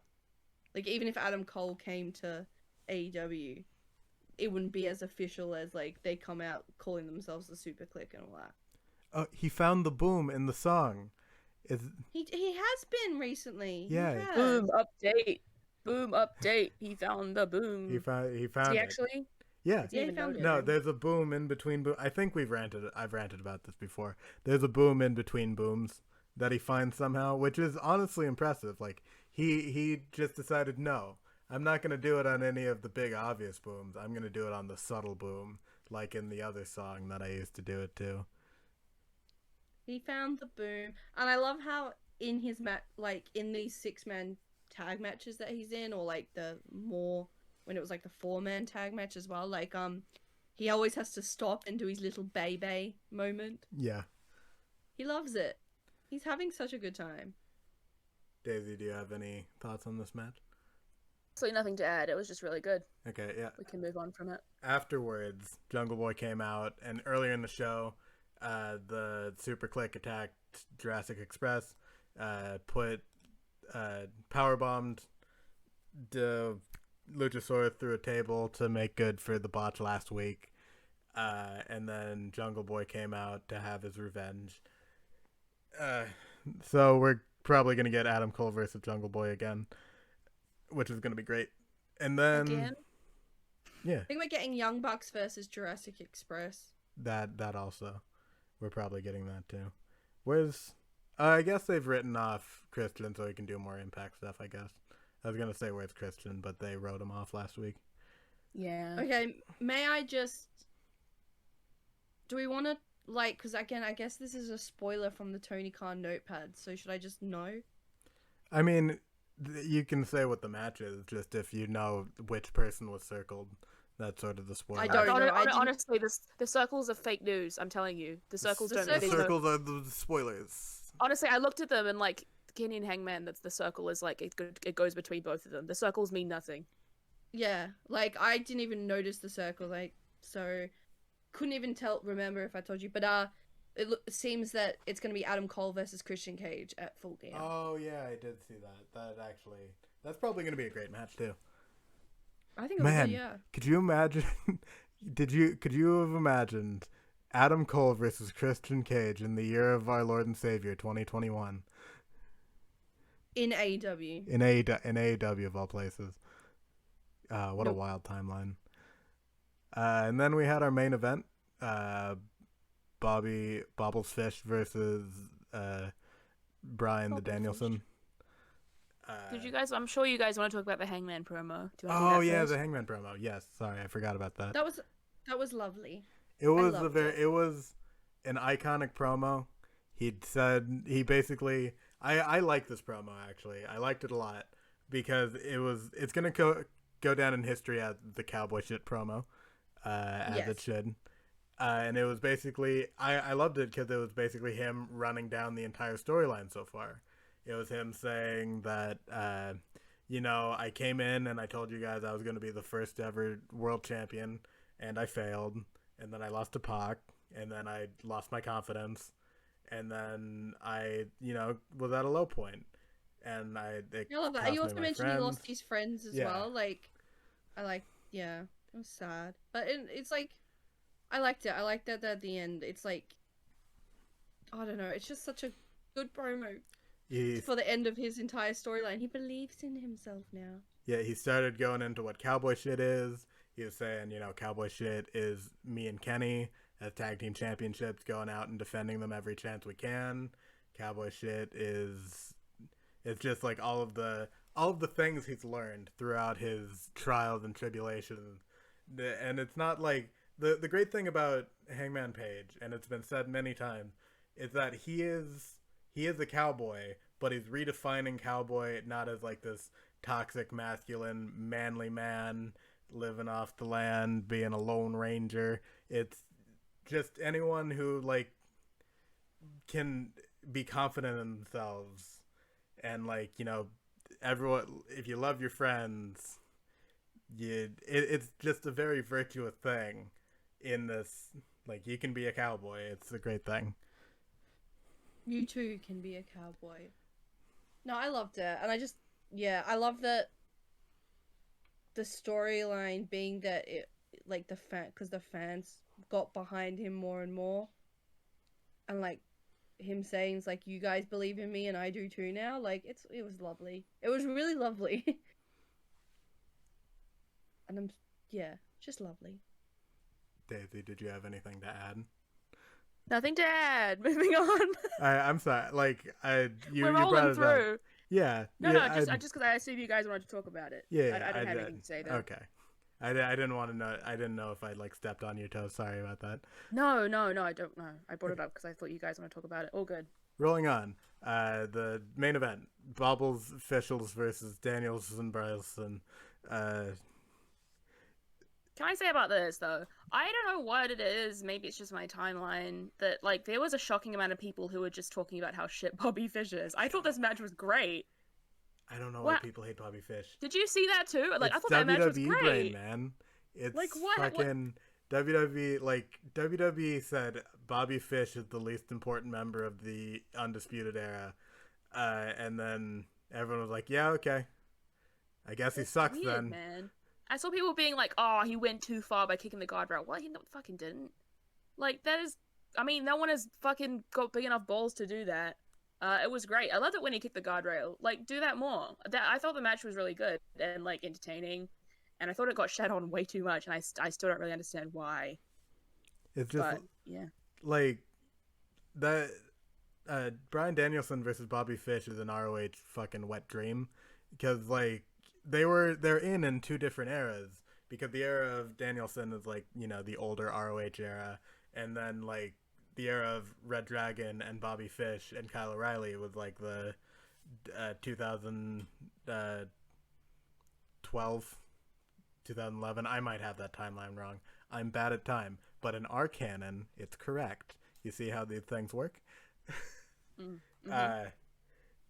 And so like you have, everyone knows Bobby Fish as like this amazing hard striker, technical wrestler, and everyone knows Bryan Danielson as this amazing hard striker, technical wrestler. So having them come together on the stage, and it kind of is at a detriment that it reaches so many people, because you do have a lot more people being like, what's so special about Bobby Fish? Meanwhile, you have the hardcore fan base, which is apparently a bad thing to have. Why does everyone bring up the hardcore fan base as a bad thing? I don't. Roman Reigns says it's bad. That's why. Oh yeah, Daddy Reigns says it's bad. And I guess Jim Cornette, maybe, I don't know. Yeah. It's nothing to do with a hardcore fan base at all. Right. Yeah. Like, it's like they'll always be the ones who buy the most of your merch. They'll always be the ones that will give it the most attention. Like, there's literally nothing wrong. Casuals, like, it doesn't make sense, because it's like, if you're a casual watcher, you're either not going to put that much effort or time into watching wrestling, because it's like every week and sometimes there's like 2 shows to watch. They're not going to buy that. They're not going to buy that much merch, if at all, or they become hardcore fans, and then they become part of the hardcore fan base. So I don't understand that. I don't know either. But like, you have these high profile ROH matches basically, and then you have a bunch of people who don't know what they're talking about being like, what's so special? I don't like this person. It does get annoying, but this match was very good. There was a lot of really good selling from the two because they're both good at that. The story of them both having hurdy legs and it coming down to them literally in an identical submission on each other, and then Bryan Danielson is just like, I'm just gonna turn and hurt you a lot, and then you're gonna tap out. That was great. I agree. I really appreciated it for what it was. It honestly exceeded my expectations. Like, obviously, Bryan hasn't had a bad match yet, and I don't think he ever will. But man, yeah, it was really good. I thought it was deserving of the main event spot. I thought they both did great work. And it's very likely that after this, Bobby Fish is going to sink down and into the mid card and not have any more high profile matches. So let him have this. Let him have this, for God's sake. Obviously, until Jacob manifests Kyle O'Reilly and he can maybe have the tag belts for. They're going to get the tag belt eventually, and I'm going to be so happy because they're going to have that theme. Yeah, the theme. The theme is the only thing I care about. Do you think that if they had Kyle O'Reilly back, they would try and do an Undisputed Era reunion in some form? They'd reference it. They definitely. I think what it would be more so than a reunion, they would have Red Dragon versus the Super Click. Yeah. Maybe. Oh, fantasy booking going wild. If they get Roderick Strong too. Oh, yes. I want Roddy. Because I want Roddy Strong. Like, then not only is it Undisputed Era versus the Super Click, but it's also like that's ROH, so much ROH history there. Because like Red Dragon and Roderick Strong was Mr. ROH, and Red Dragon was Mr. ROH tag team. Please, that would be amazing because they all have fucking Adam Cole and the Bucks have so much history with Roddy Strong too. And I honestly like looking at NXT now, I really don't see how either Roderick Strong or Kyle O'Reilly would have a problem leaving that behind. Especially seeing what Adam Cole is doing. It would be so good. But yes, I would love that. You're so right. King, you're so right. Thank Roderick you. Strong. I have not seen a lot of people say like they want Roderick Strong in AEW. That's because people don't appreciate Roderick Strong. They do not appreciate Roddy. It's probably because I think he's in a prominent role in NXT right now, right? Isn't he the leader of a faction? Yeah, he's in the Diamond Mine. He's the cruiserweight champion right now. Yeah. Damn it. Anyway, dashed before they could even be born. Dashed. Do we want to talk about the brackets now? This is what I've been dreading. About the brackets. This is what I've been dreading because I don't like the discourse about this. I don't like how mad people are.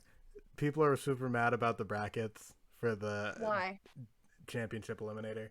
Because they're underwhelming. Because it has 10 and it has Powerhouse Hobbs and it has Dustin Rhodes and Hobbs. I don't like Dustin Rhodes. I'll give him that one. Like, the only valid criticism is Dustin Rhodes. Like, Hobbs and 10 are on the top rankings, I'm pretty sure. Yeah. 10, personally, I'll say 10's a weird one. I think 10 is kind of weird. Hobbs makes perfect sense. Dustin doesn't. 10 is definitely very weird, and they could have put someone else in his place. Just like people sharing around that fake bracket, and I thought the fake bracket was funny. Because it was Menorah Suzuki versus Orange Cassidy. I think it was Danielson versus Punk.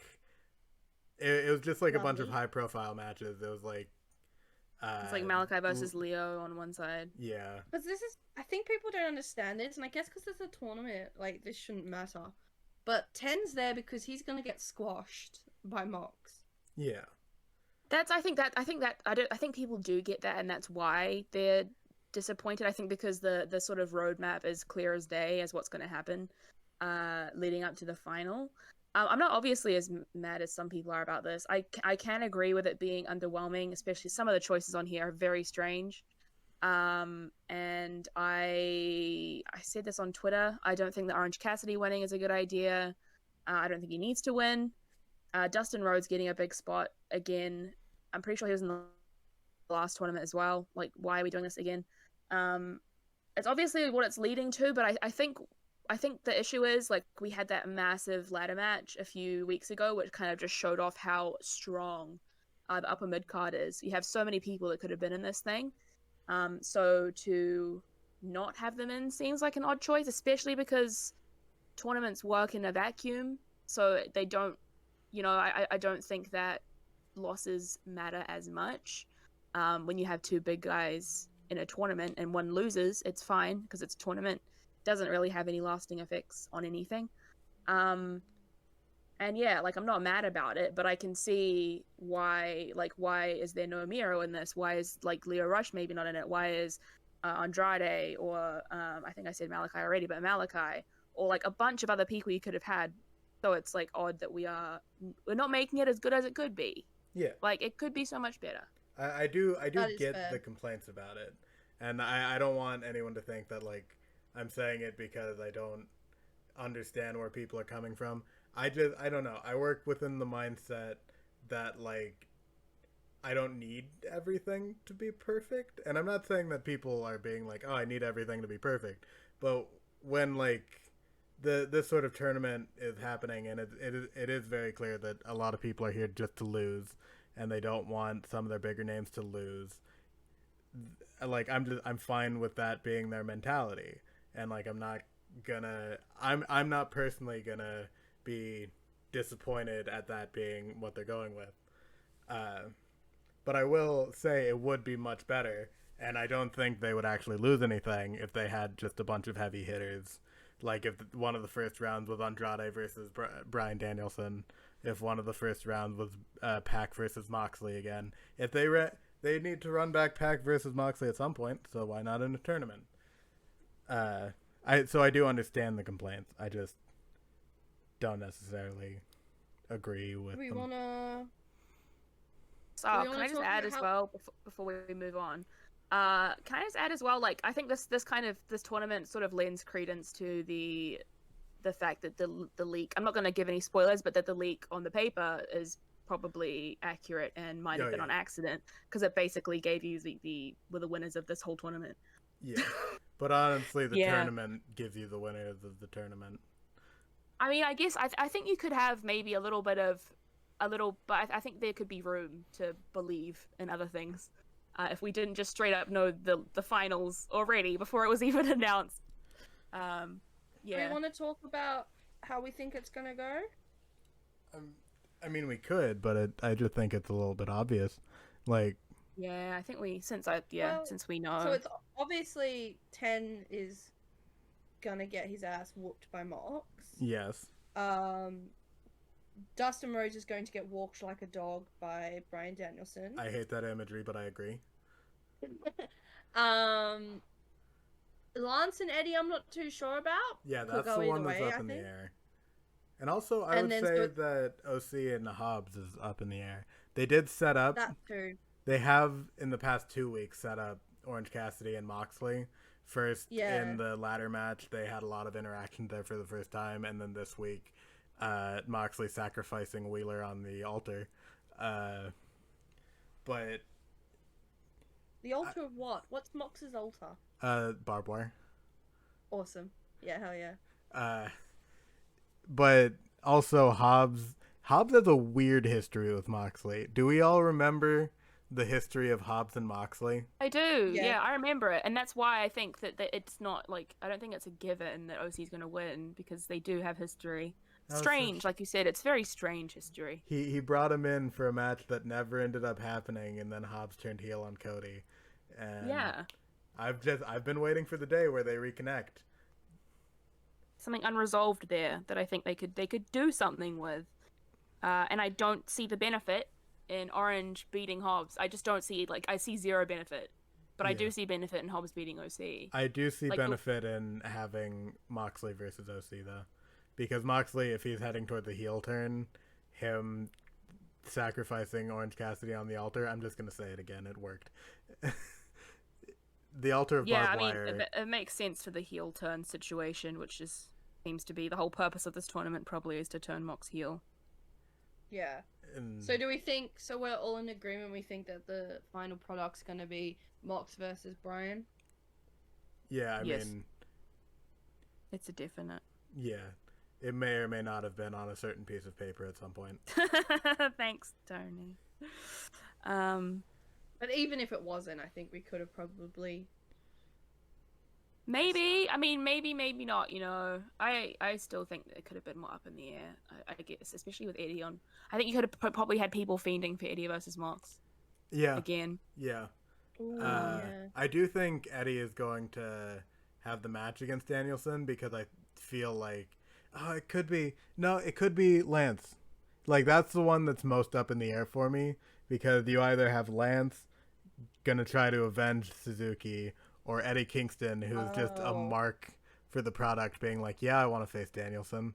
Are you fucking kidding me? It's gonna be Lance. As soon as you said that, I forgot about that. Yeah, it's gonna be Lance.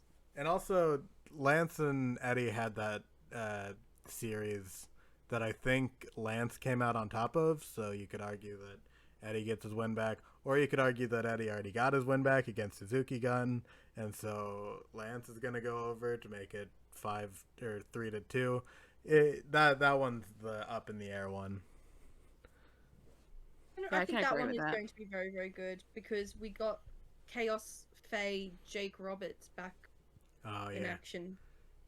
So this officially means that Jake Roberts is a member of Suzuki Gun, right? Yes. Okay, just making sure. Yeah. Yes, of course. Perfect. He's their uncle.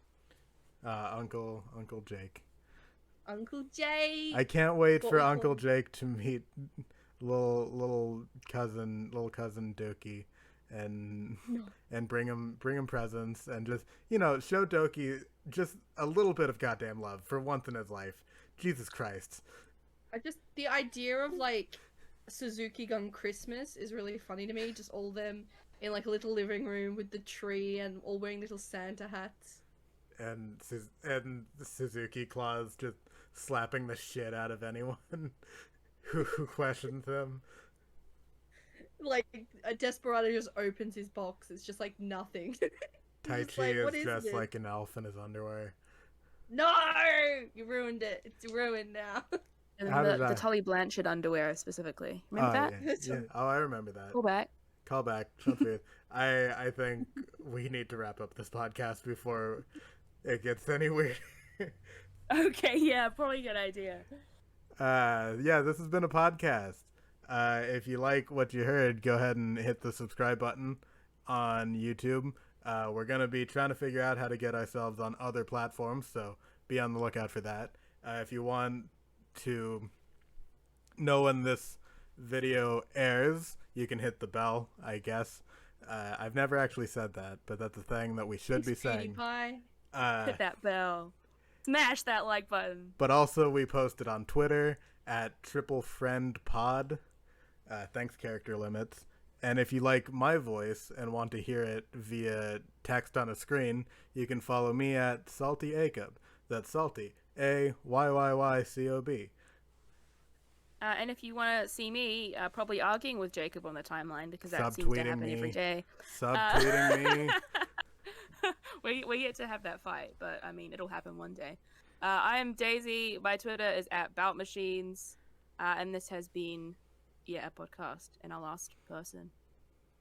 And I'm Tani, and if you would like to follow me on Twitter, where I watch Daisy and Jacob fight while I talk about how sexy I think CM Punk is, I am on Twitter at Hangman Pages. Still haven't been sued, but when he gets that belt, it might be time to change it. No, that's the worst time to change it. But this has been a podcast. Thanks for listening. Everyone. Yay!